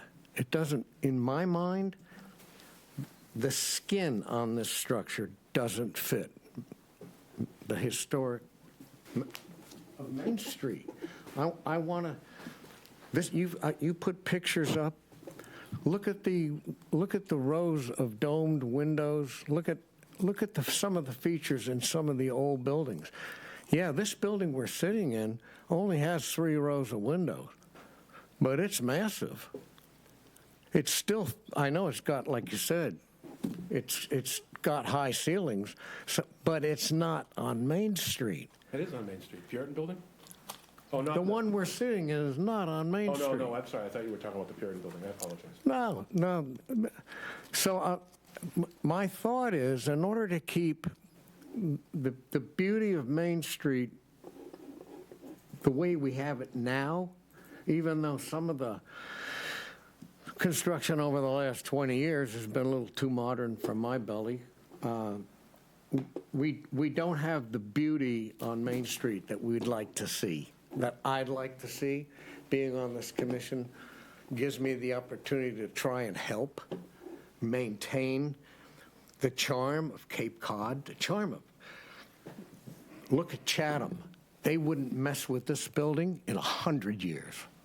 And the reason of it, walk Chatham streets, they're beautiful. And I don't want to see us lose our Main Street. So I have some heartburn about putting a huge building like this on Main Street. It doesn't fit for me. It doesn't look like it. It doesn't look antique a bit. Like Tom said, you can find this building, you can find a template version of this building anywhere you want to go. And I certainly don't want that First Baptist Church to start feeling like the North Church in Boston that's surrounded by 19-story buildings.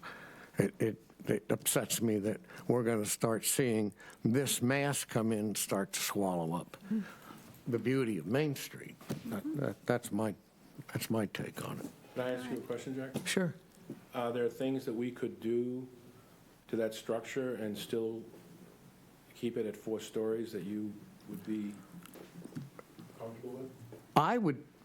This structure could fit easily on South Street. Zoning, it can't. It's a different zone. It's all the same property. It's a split property. That property is in a completely different zoning. Well, I would prefer that you put a two-story building in front of this and put it back as far as you can and take it off of Main Street. There's a lot of options on this particular site. The zoning, I'm just saying, zoning, you have to have the parking in back. I understand that. I don't understand. I know that we have to think ahead for the future. I understand that. But there are very few spots left that we can keep the way they are. And there's no other building like this on Main Street. Not yet. It's going to be the first. I mean, I disagree. I don't think it's that different from the Puritan building. The Puritan building doesn't look like this at all. It's a visual perspective, the Puritan building, because it's a storefront that's been there. My family moved here in 1928, and the Puritan building was probably there then. They had their 100th anniversary. It's been here since. So it's like, wow, we're not even comparing the same animal here. Doesn't. The magnitude of the Puritan building is peanuts next to what this is going to look like. So I'm just saying, if there's a way to give you the housing opportunity you want back off of Main Street, I think there's a lot of us that could buy into that with a lot more ease than to be faced with the people I run with. We're all old, and some of my friends watch this, and they're going to go, we don't ever want to talk to you again if you agree to that. So, but it's the truth. It is the truth. I've been in the construction business my entire life. I've been in architecture for 28 years. So I just would like to see gingerbread, candy, balconies, shutters, something to keep the lines from being horizontal and vertical. It's just boom. No, that was my question, though, is are there things that we can do and still retain the fourth story that would still satisfy you, is my question. If you could utilize this space to create what you wanted and not put that on the sidewalk of Main Street, you could probably get a whole lot more cooperation from this group, perhaps not. But I would certainly be more amenable if there was some thought given to how far back can you go to build this? How deep is this lot? That would create parking issues that we could not solve. I'd like to see you get away from this cookie cutter type of building, you know? Go to Mashpee, take a look at that. It's 2-3 stories. Maybe you can figure out 4. They got balconies. It looks like Nantucket, but there's 3-story housing in there. I'd get away from this whole look. Do you have any ability to put a 3rd floor on all the 2-story buildings you're going to leave on this property? Again, It doesn't change the parking. the construction. But it'll take a floor or 2 off of this building if you made them all 3-story. It's economics, Mr. Kay. It's economics. That's what it is. To take an old building, take an old block building, and it's economically, I don't think it would. Maybe that's the problem with architecture today, you know? It's all, you know, it's about, I'm a great fan of Winston Churchill, and he once said, we shape our buildings and our buildings shape us, okay? This doesn't do anything for me. You know what? My favorite person in history. Mine too. But, and I can't argue with Winston, so, but what, again, there's just the naked reality of economics as opposed to, what happens with Main Street. Does it stay the same? And I'm not, this is not directed at you, but I was at a meeting in a different village, and someone said, and it was Osterville. And they said, we don't want any change. And I said, okay, well, in the past 20 years, that's what the attitude has been. I don't think you have that here. No, I think we all want No, change. what I'm But saying we is- want the change that's right for Hyannis. What I'm saying, I wanted to finish my thing, and I said, but you don't want change, but you had it. There used to be a grocery store. There used to be a pharmacy. There used to be a country store. There used to be 3 barbers. There used to be this, and you don't have any of that anymore. And part of the thing is, and the challenge is at Cape Cod, because we do live in this beautiful historic area, and at the same time, we have to change to meet the changing economic realities of today, and not 20 years ago or 50 years ago, while still preserving what makes everybody want to come here, okay? I live in an 1880 house, and I am not in a historic district, and I went to the historic district and restored it. I took photographs and restored it to what it looked like. So I understand, but at the same time, we wind up doing an addition, and we tried to make it look, because we needed more space, and that was the reality of my family. So what the reality is in this particular district is that if projects can't get through that are historically acceptable to this board, then we're going to have that scene where nothing changes and things just kind of deteriorate. And I do think that. I know you may disagree with me or not. But this board has approved many projects. I'm not suggesting you're not in tune to change, but the economics drive pretty much everything. The planners plan their job. No offense, Jim. But the reality is you can plan whatever you want, but if business people aren't willing to put their money on the line, and developing real estate is not a risk-free business. It's a very risky business, extremely risky. And you can do 5 home runs in a row, and you have one disaster, all 5 home runs are in the tank. And what I'm getting at is that the economics of a lot like this and the prices, is it going to just run as a C or a B minus or a C, even a C hotel, motel that's pretty much run for 4 months of the year and then just vacant? I mean, that's the realities of it, and that's what we're trying to work, and that's why I asked, what can we do here to still keep the scale so we can it's still economically viable, but according to my client, and she's the business person, the economic viability of these things requires that certain amount of density that makes these things work. And I know it's a challenge of the two. Stu Bornstein came in, here a few months ago. He wanted to do 4.5 stories on the harbor. And it was totally uneconomical for him to cut it down 1 story. Okay? 2 months later, he came up with a plan for a 2.5 story condominium complex on the harbor. I'll respect my clients, not Mr. Bornstein. I know. I'm just saying. You remember that case.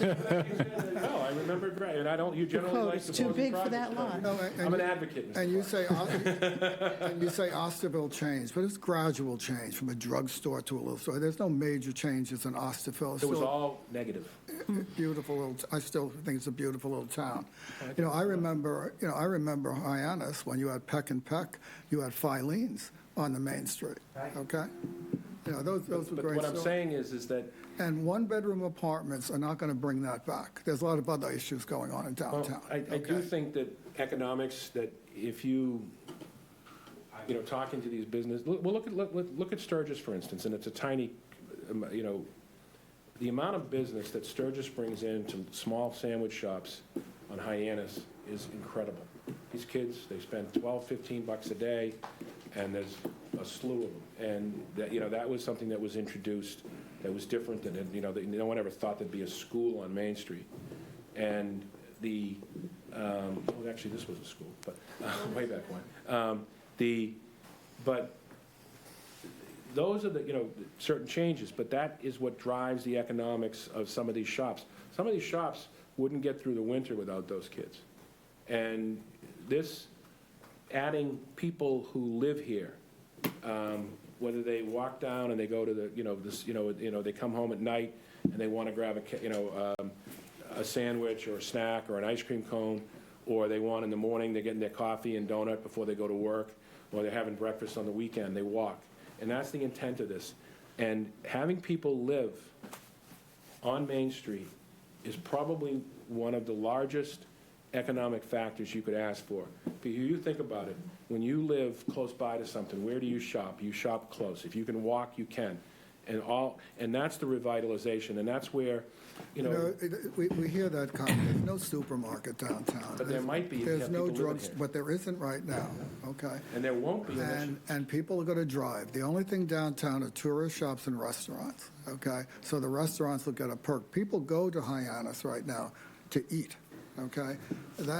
People come from all over the Cape to hit some of the good restaurants on I own property on Main Street. That's where my office is. And I will tell you this, that you're right. But it's not going to change unless something else changes. And what all the minds behind planning and all this other stuff, the belief is that introducing people living on Main Street, walking down the streets, living their lives, is what will force someone to say, hey, I can open up a market. I just heard Mr. Hostetter here opening up a Fancy's. That's what we have in Austinville, Fancy's. It's a great little market. He's opened it down by the water. I think we're all in agreement that that's going to happen. I think we're going around. I think we are. We're going around in circles. Obviously, it looks like I'm going Yeah. to, based upon Mr. Kay's comments, and I can count. So I do think we need to move on, if that's okay. Yeah. All right, I can talk forever. I apologize. No need to apologize at all. And thank you very much for your patience. Commissioner Cronin, please. And also, with your comments, since we've already read out one letter, could you read out your letter? You can either do it beforehand or after you have your comments. Yes, yes, I was not able to attend the previous meetings that you had, so I am not eligible to vote this evening, but I did provide the commission with some of my comments, and you've probably seen them as well. Just a couple of things from, in addition, before I read that, though. One of the other aspects of this commission is to preserve what we can preserve as far as the historic Hyannis, and the demolition request to demolish those buildings. There's actually kind of significance there. I'm really surprised that there wasn't a lot more concern about that. That's built in 1954, some thereabouts, and they're over 70 years old, 80 years old. And I'm trying to understand why that we would consider doing that.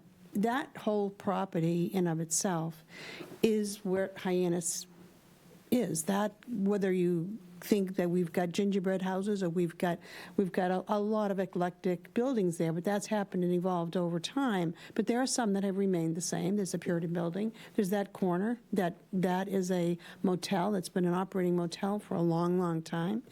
It actually has a porthole bar that used to be down there. The swimming pool is there, and there was a bar underneath there. There was a lot of unique aspects to that property that brought people downtown, and still did up until maybe a couple of years ago.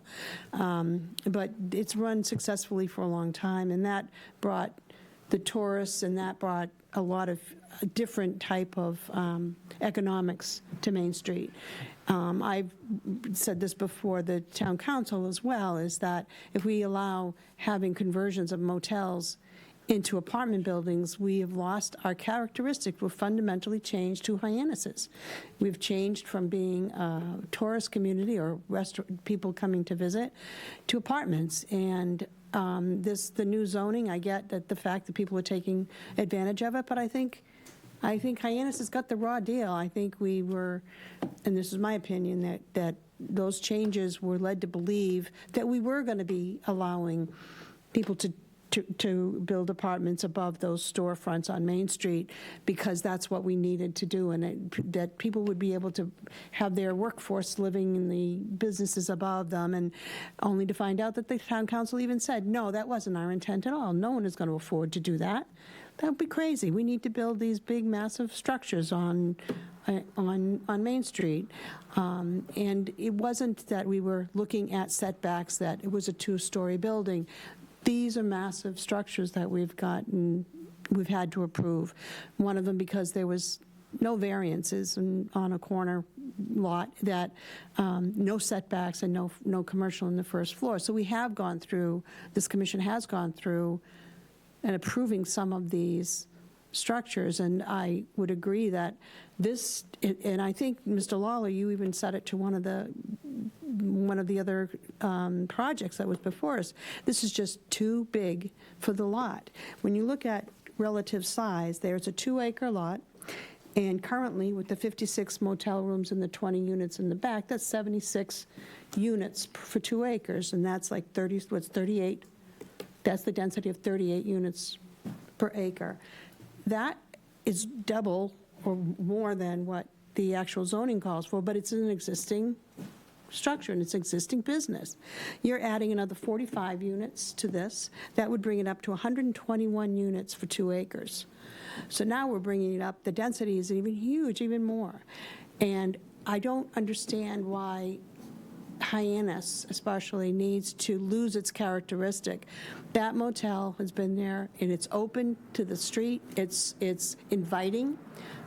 It's not, putting a structure of this size is massive, and it just is too big for this particular lot. I don't understand where the apartment complex comes into a motel and where that kind of mix goes into. This is Hyannis, actually, and Hyannis Main Street has its own uniqueness and its own challenges as well. But adding more of this structure on Main Street, taking away that corner, taking away that historic aspect of it, whether you like it or not, that is Hyannis. That motel's been there, that facade, that whole structure has been there, and it's, like I said, it's inviting, and it's not this massive structure that's being proposed. I just find that it's unfortunate. But I would like to read my letter if I could. May I read into the record? Yes, please. And this was written back on April 15th when I realized that I wasn't able to mull in on this, or Mullen. Madam Chair, although I'm a member of the Hyannis Main Street Waterfront Historic District Commission, due to a personal medical situation, I have not been able to attend the meetings regarding 473 Main Street, Hyannis Inn Motel project. And since there is already one member taking advantage of the video attendance process, I am unable to vote on this item. However, I would like to provide you and the Commission with my feedback on this project where the applicant is looking for demolition and renovations of the property. I've seen the proposal and plans and am opposed to all aspects of the project as presented. To demolish buildings that have unique characteristics and that have been there for over 70 years, to replace it with an oversized structure looming over Main Street, does not protect the historic characteristics of Hyannis Main Street. The Hyannis Main Street Waterfront Historic District Commission was created to reinvest revitalization and historic preservation in downtown Hyannis and promote the preservation and unique historic character of downtown Hyannis. The Commission strives to create a desirable place to live, work, and enjoy through the preservation, maintenance, and improvement of historic vernacular.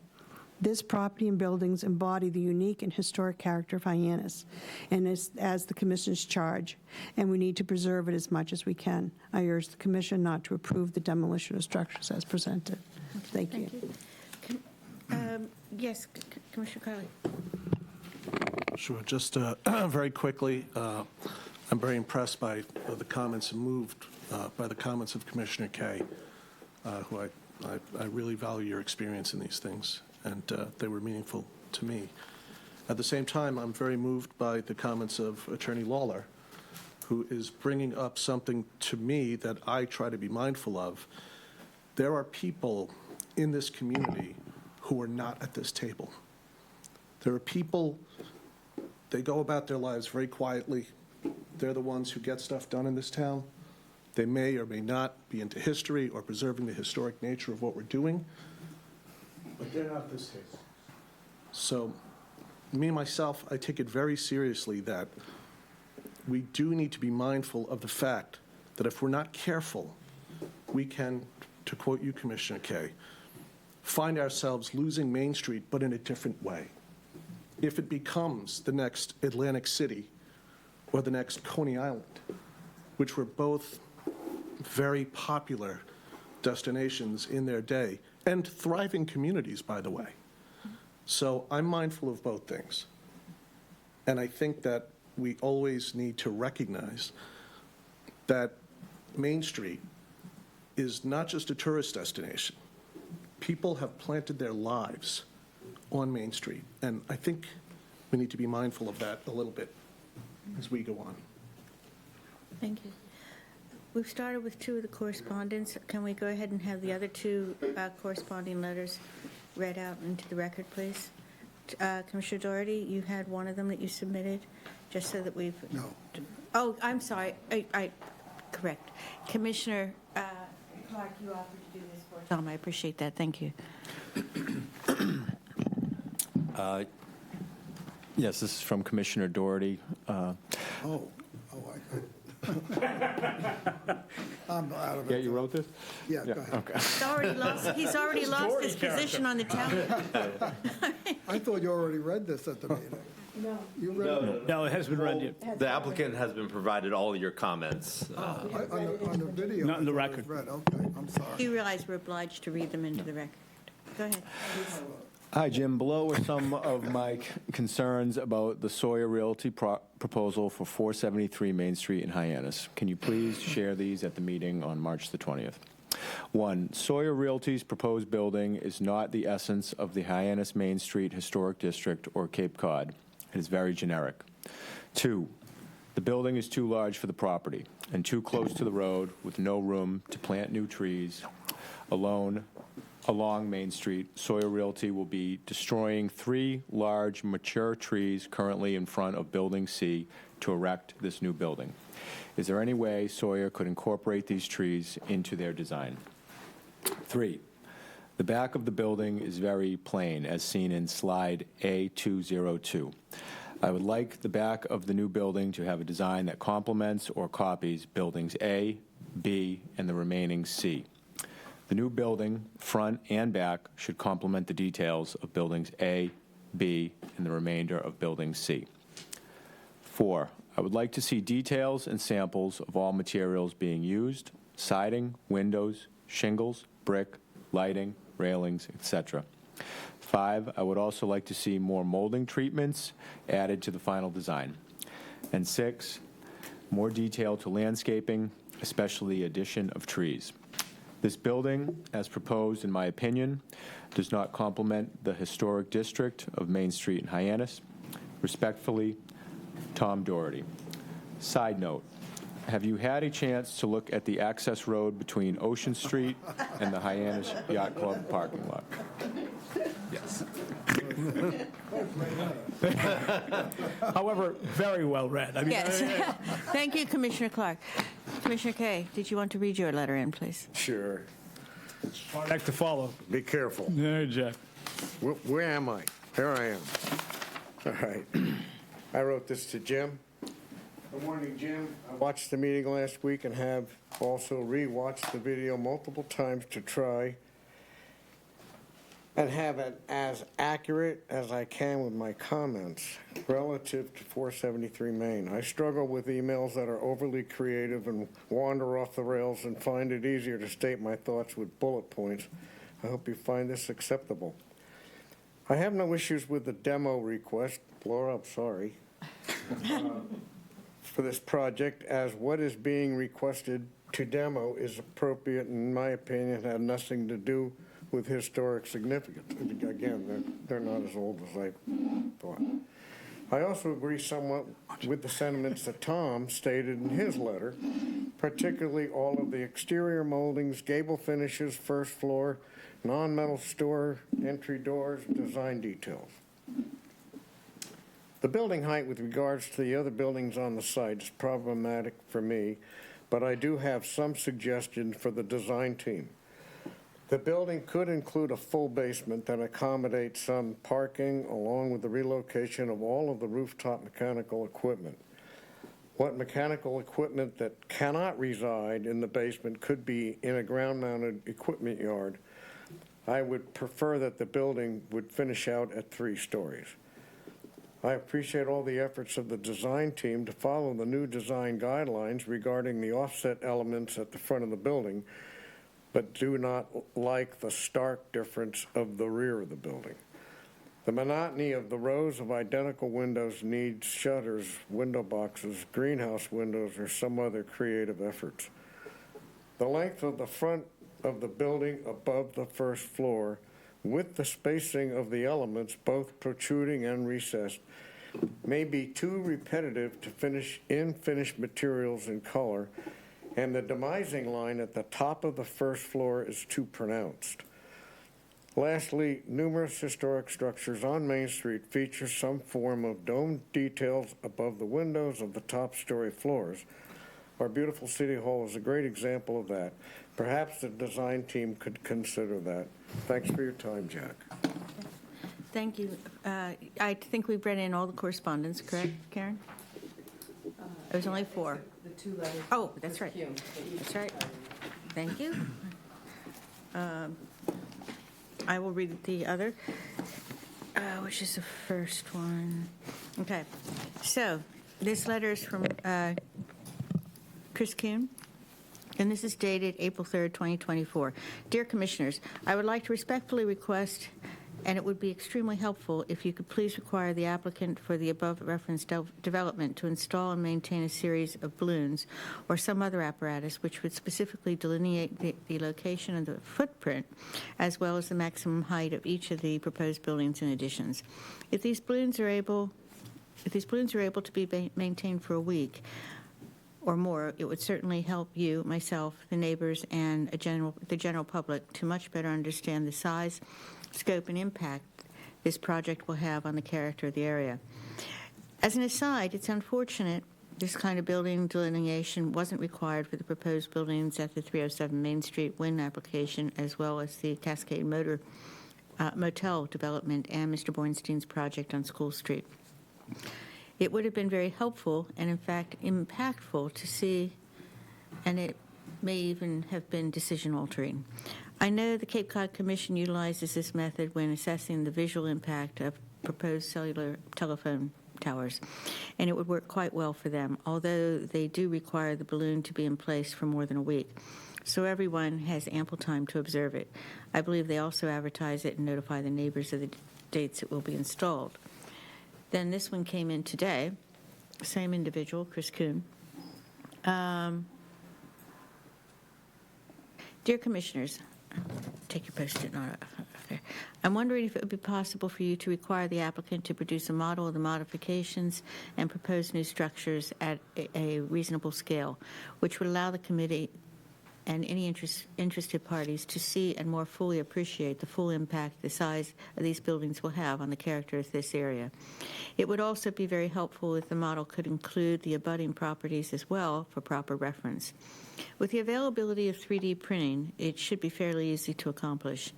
I'm also just wondering if one of these buildings will have a coin laundry in it, and if so, will the public have access to it? I realize it is not under your jurisdiction, but just for informational purposes, there is no parking available anywhere in Hyannis where someone can park overnight or for more than 2 hours on Main Street without paying to park on a private property. No place at all! Exclamation mark. The town does not allow overnight parking on town properties. This is to stop tourists from parking and going to Nantucket. The time limit of 2-hour parking on Main Street is there to keep the parking spaces turning over, so new customers can stop and shop. Private parking is available in the eastern end of Hyannis at a rate of $10 per day, which is certainly not affordable for tenants of apartments. Sincerely, Chris Kuhn. So I think we now have all of them read. Okay, so those have been taken care of. Anyone else before I make some comments? Oh, Jim, did you have something? I was just going to mention, whenever you're ready, the general public may want to comment as well. I'll just add, Commissioner Cronin. I just wanted just a comment that was made on the Sea Captain's Row and whether or not they were full. Just as you know, Sea Captain's Row was never completed. That project is still not complete. There was supposed to be additional units across the street from there. Okay. And from our historic standpoint, the Patriot Building was supposed to be renovated and restored, and it is now falling into decay. So I just want to put that on the table. Thank The you Sea very Captain's much. Row was never completed. Thank you. Not completed. The ones that have a wait list. You're correct. But the other part was yeah, not. I understand. I will open it up to public comment, but I do have comments that I wanted to make. Is there anyone here for public comment? Well, I just echo what you Would you mind stating who you are? You want to come up here? No. You have Well, you have to. You have to go to the mic so that way. they can And pick you up also have to sign in. Can I? Oh, never mind. Sorry. I find that very I awkward. was in an injury on Sunday. Yes, please. Okay. I just think it's a little boring, okay, that should say it. I mean, it's too...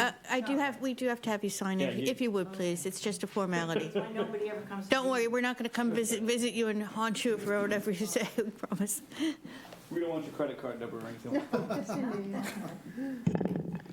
And so you don't have to walk all the way down. You can sit right here in my seat. It's not really that important. You Anything said it you all. say is important. Yeah, Anything you have to say is important. Everything is good. We appreciate it. Good. We appreciate I'll it. write a letter to the editor, and they might publish it on a Sunday or maybe early on a Saturday morning. Did you want to speak? Come up to the mic? I believe he's going to speak. Oh, okay, that's fine. Are you No, all set, go guys? ahead. Are you sure? Yep. Okay. I have a coin if you want to toss it. I'm trying to watch the Celtics, so don't touch Oh, me. you If are. you could play- I have lots of bullet points. It's been a long night. If you could please announce your name before. Hello, my name is Paulo Paraguay, and I own the Candy Corner and Palio Pizzeria on Main Street, Hyannis. If you don't know, Candy Corner was established in 68. Yeah. So just since we're an established thing. And the Candy Corner building, which is the Parker Hallett building, built in 1900. Yep. We're obviously the neighbors for the proposed property. Lord, heard a lot of great things tonight from all of you, and I totally respect every point you have to make and where you're coming from. A few of the thoughts that I had was that we do need housing in the downtown. And, so this housing is crucial. I have employees now that cannot find housing, and they're having a hard time. Okay. I myself lived above Candy Corner for 3 years. My favorite part of that was walking to our local drugstore, CVS, right around the corner, and also, going to Café Dolce at the time to get my cup of coffee. So walking, if any of you remember Café Dolce, they have the best blueberry muffins. Anyways, moving on.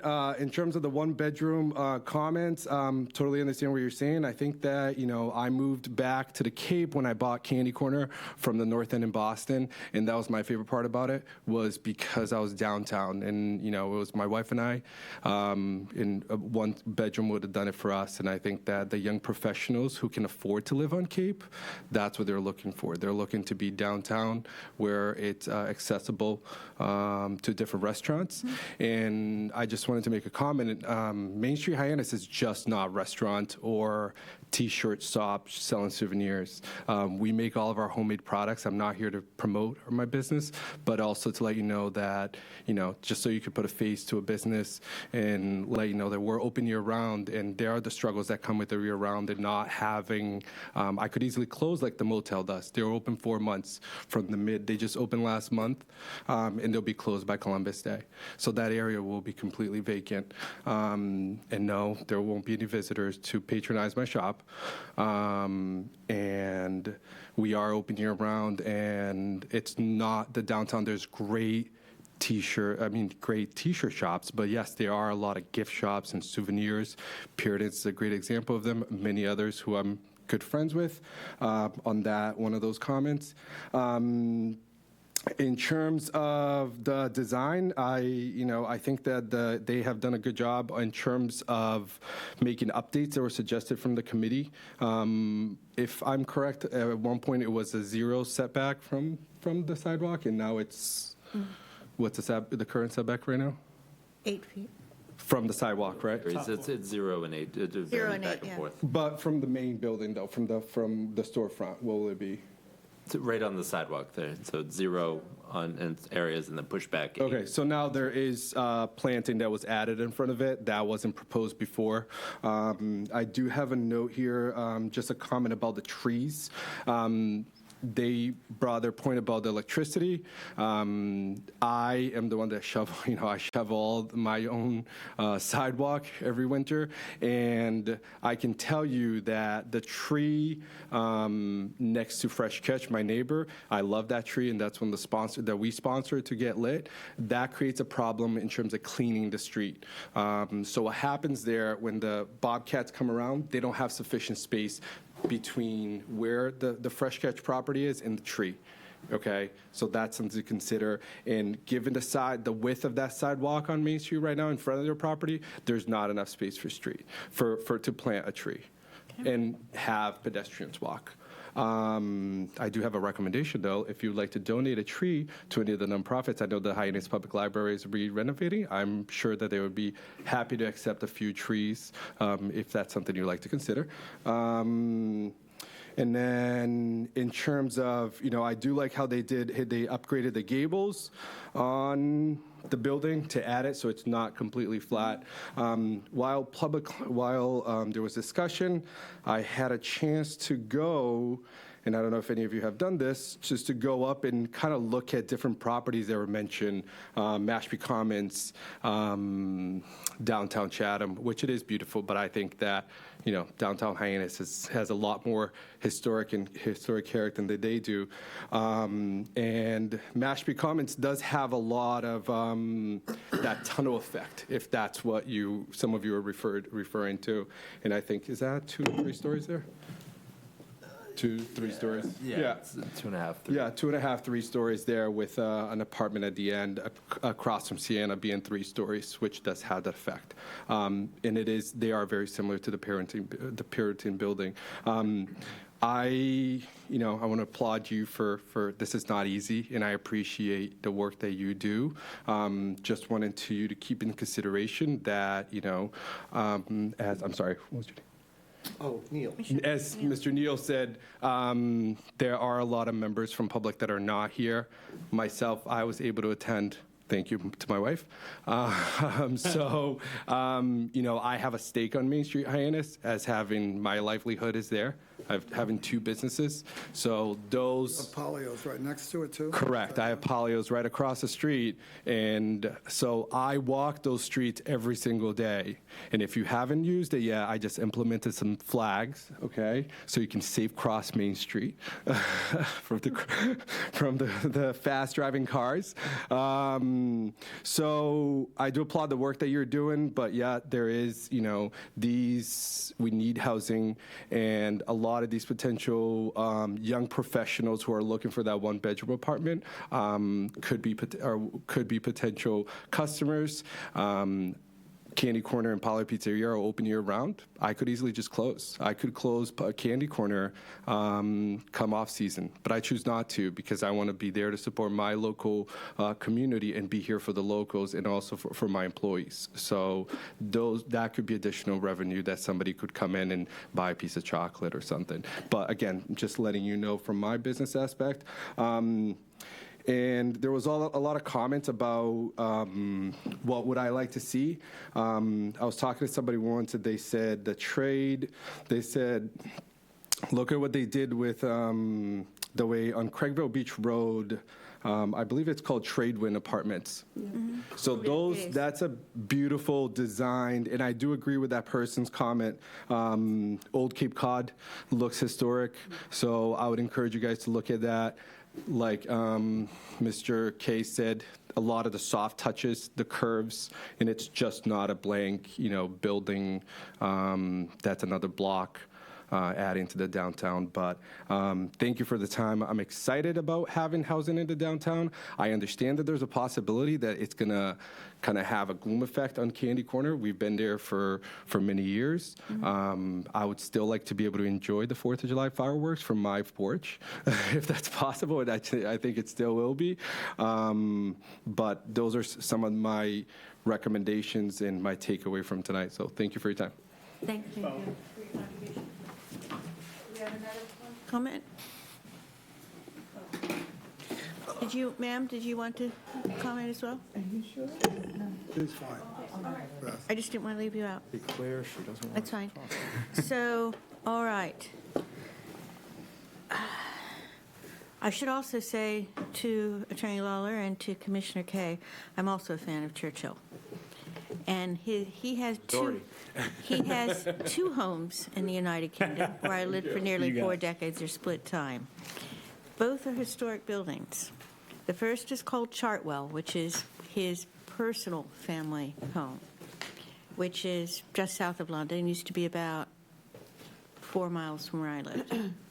So, and in that, it's the modern and the old. So the building has been kept as it was in the time of Elizabeth I, Henry Tudor's daughter, King Henry Tudor. But he had modern furniture, modern for the 1960s. The other one was his family home, the Churchill home, the whole family, and that's called Blenheim Palace, and that's in northern England. And that's where they have maintained the historic look inside and out. But they also tell you a lot about the Churchill upbringing and such like. Anyway, going on,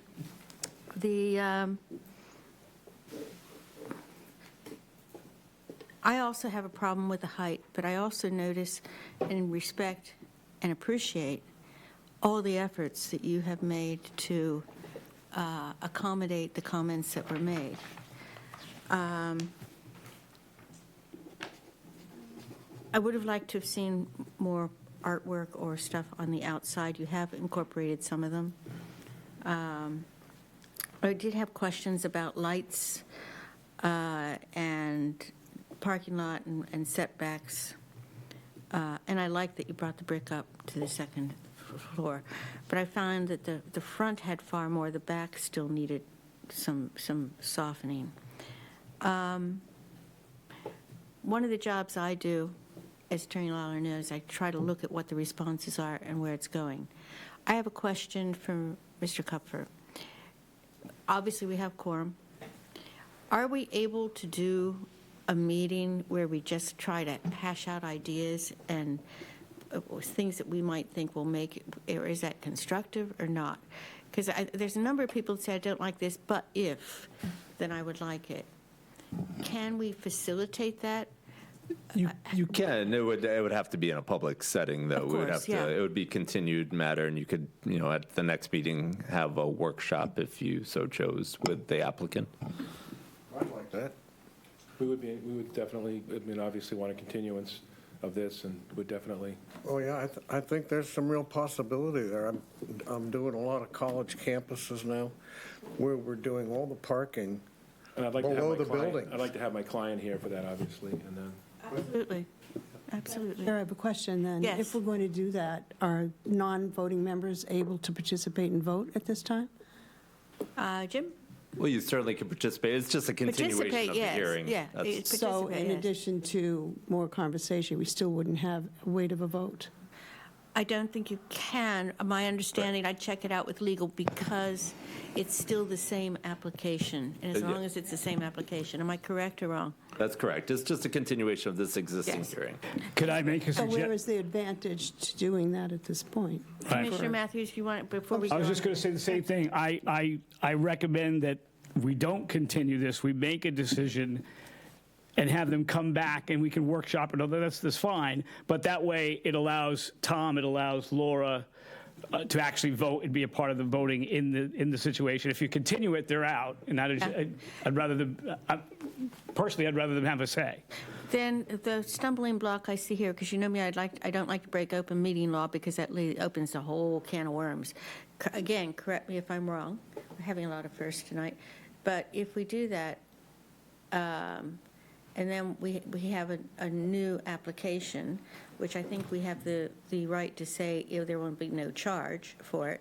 But then if it's treated as a new application, and you may know the legal aspect of this, so please chime in if you wish, or if you feel you should. If we have a new application, then we're having a workshop with the applicants beforehand.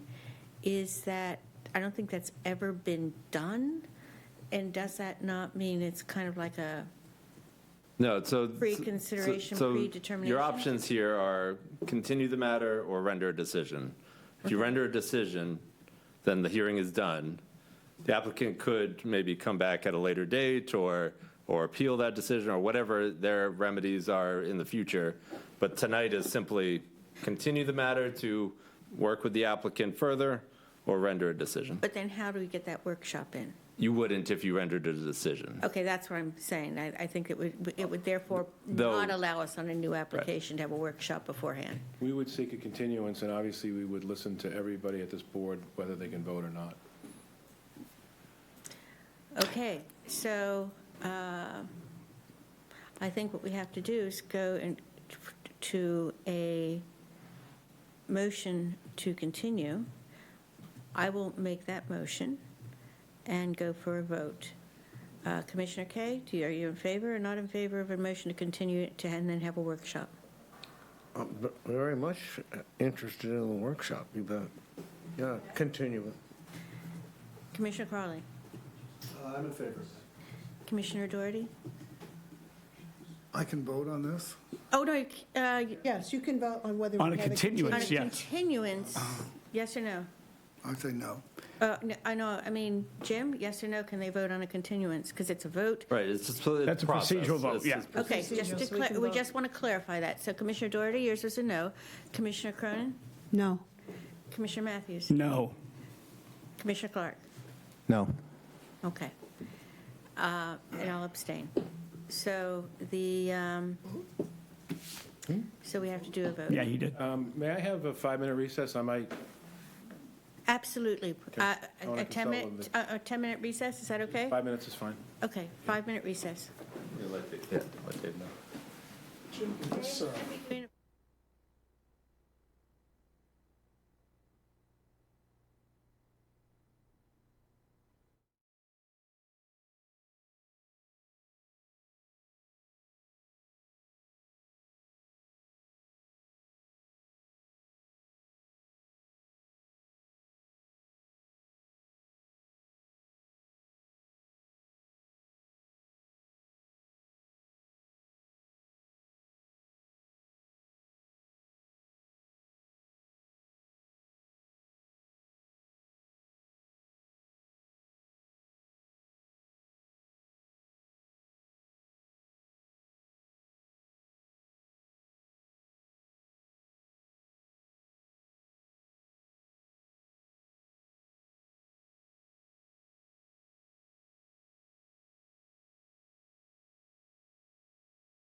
Okay, we'll resume now. Thank you.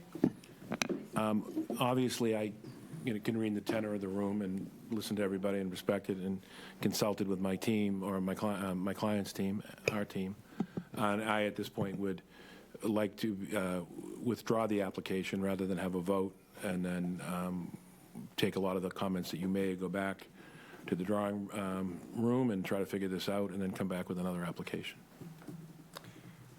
And I respect that. The something that I was going to ask, if we could not suggest a withdrawal since the continuing wasn't going to happen. So I'm glad that you decided on that.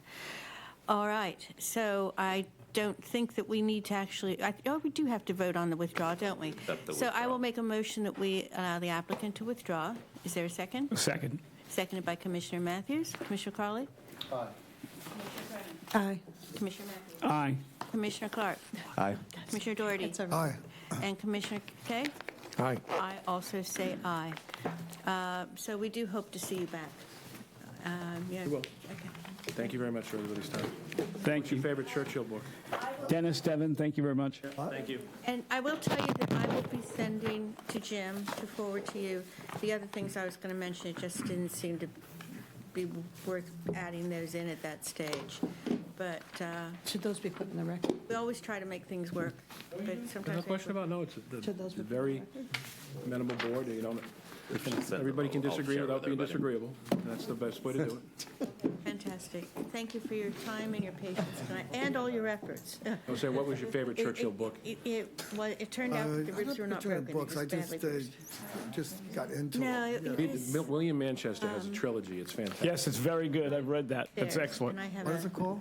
cat with a death Well, wish. there's She three likes to different throw books, herself but the right first one's under your feet. Alone, She on the wanted to early be petted years, so she Alone, wants your attention. and then It was either step on her Defender of We're the still Realm. or go down Yeah. the stairs. Yeah. I thought I We're- just couldn't go Madam down Chair. as many stairs as they I got two kittens, I know. Cat person. Madam Chair, The doctor Cheryl, in the we are ED still said on you the should, I would air. have stepped on the cat. Carol, you know you're still on TV? We're still on the air. I know. There we go. Anyway, Yes. thank you for asking. Yeah. Anyway, so, They have a motion for both applications? yes. So, The meeting minutes, are we doing? So, no, Can I- he's can I got to just withdraw the demolition clarify? as well. Yes. You've got to withdraw the demolition as well. we have to withdraw Yeah. the demolition as well. So, I'll make a vote motion on that that? we. Yeah, I'll make that motion to accept the withdrawal of the demolition permit that we were given. Seconded as well, and Second do that? Tom. Commissioner Carley. Aye. Matthews. Aye. Commissioner Clark. Aye. Commissioner Doherty. Aye. Commissioner Kay. Aye. I also say aye. Thank you very much. Thank you. Usually I bundle them, and I didn't say No, yeah, bundle that's them. why I wanted Yeah. to make sure. Thank you very much, so that's clear. Thank you, Mr. Lawler, appreciate it. Thank you. You guys are the ones volunteering.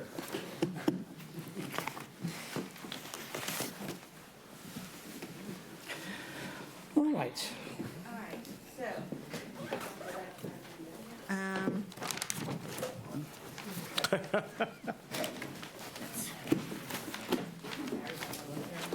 Okay, so, well, actually, we have more than that. Jim, do you want to clarify on the design guidelines? Yep, yeah, I got For a matters couple. not reasonably anticipated, we'll put it there. Got a couple things for the group. So I got a lot of interest in the reviewing of the unified guidelines and speaking with the chair. The thought was in coordination, continuing that working group as we did last time, and with the officers of the commission, so the chair, vice chair, and clerk, as well as the chair of the planning board, having that working group. And I can, if the group agrees, I could put out a calendar invite and see what dates work for everyone, along with the planning board chair. The planning board chair is very excited to participate. The intent there is to work off of the previous draft that was considered, that the planning board adopted, with some suggestions from this group as to how to tweak it to better inform this commission and produce better applications. And then, so that working group would then come to the commission during a public meeting and discuss what has been worked on. And then ultimately, if the commission agrees, we would, per the ordinance, have a posted hearing at a later date to go through the process again and see if we can come to an agreement on. And that would be both updated. together, correct? The joint, planning board is Okay. very excited to continue to work with the commission. Excellent. So if everyone agrees, I'll put out a calendar invite for Yes, the officers. absolutely. Commissioner Matthews, were you a commissioner at that time? Oh, yes. You were, okay, I thought you were. Okay, excellent. I guess it's good. Please. Anything, you said there were two things. Yeah, no, just the other thing, in terms of schedule, Karen and I were going over the schedule for the summer. The second meeting in June is actually Juneteenth, which the town hall is closed for that day. So we will not be able to meet that evening. After the first June meeting, we can see where we are with applications perhaps and see if we got to add another meeting. But as of right now, we'll just consider it as one meeting. And if there's not a ton of applications, we could just have that one meeting. Though I will bring up the July 3rd is our next meeting, and obviously the day before 4th of July might be problematic. I could put it out there to see if everyone's around. Applicants might not be around either, but We have most of the commission here. Are most people going to be here on July 3rd? I'll be here. Yeah, I should be here. I will be. Yes. Are we okay with keeping the July 3rd? Sure. great. There's applications, yeah. Yeah, okay, so, yeah, There's no applications. Yeah, we'll cancel it. All right, cool. So we'll keep everyone updated, but June 19th will be canceled, and then if we got to add another meeting, we'll reach out and inform everybody. Sounds good. That's all I have. Sounds okay. So, and you're going to send out a poll on what's good for the. Yep. So, next thing is the approval of the draft minutes from April 17th. Is there a motion to accept those? Yeah, I motion that we approve the draft minutes from April 17th. Okay. Who was not here on April 17th? Commissioner Crowley. So everyone else will vote for that. Commissioner Kay? Was that second? There was, That's seconded by okay, Tom. Commissioner Doherty seconded. So Commissioner Kay? Aye. Commissioner Doherty? Aye. Commissioner Clark? Aye. Commissioner Matthews? Aye. Commissioner Cronin? Aye. Commissioner Crowley? No? Okay, that's right. You were. So, thank you.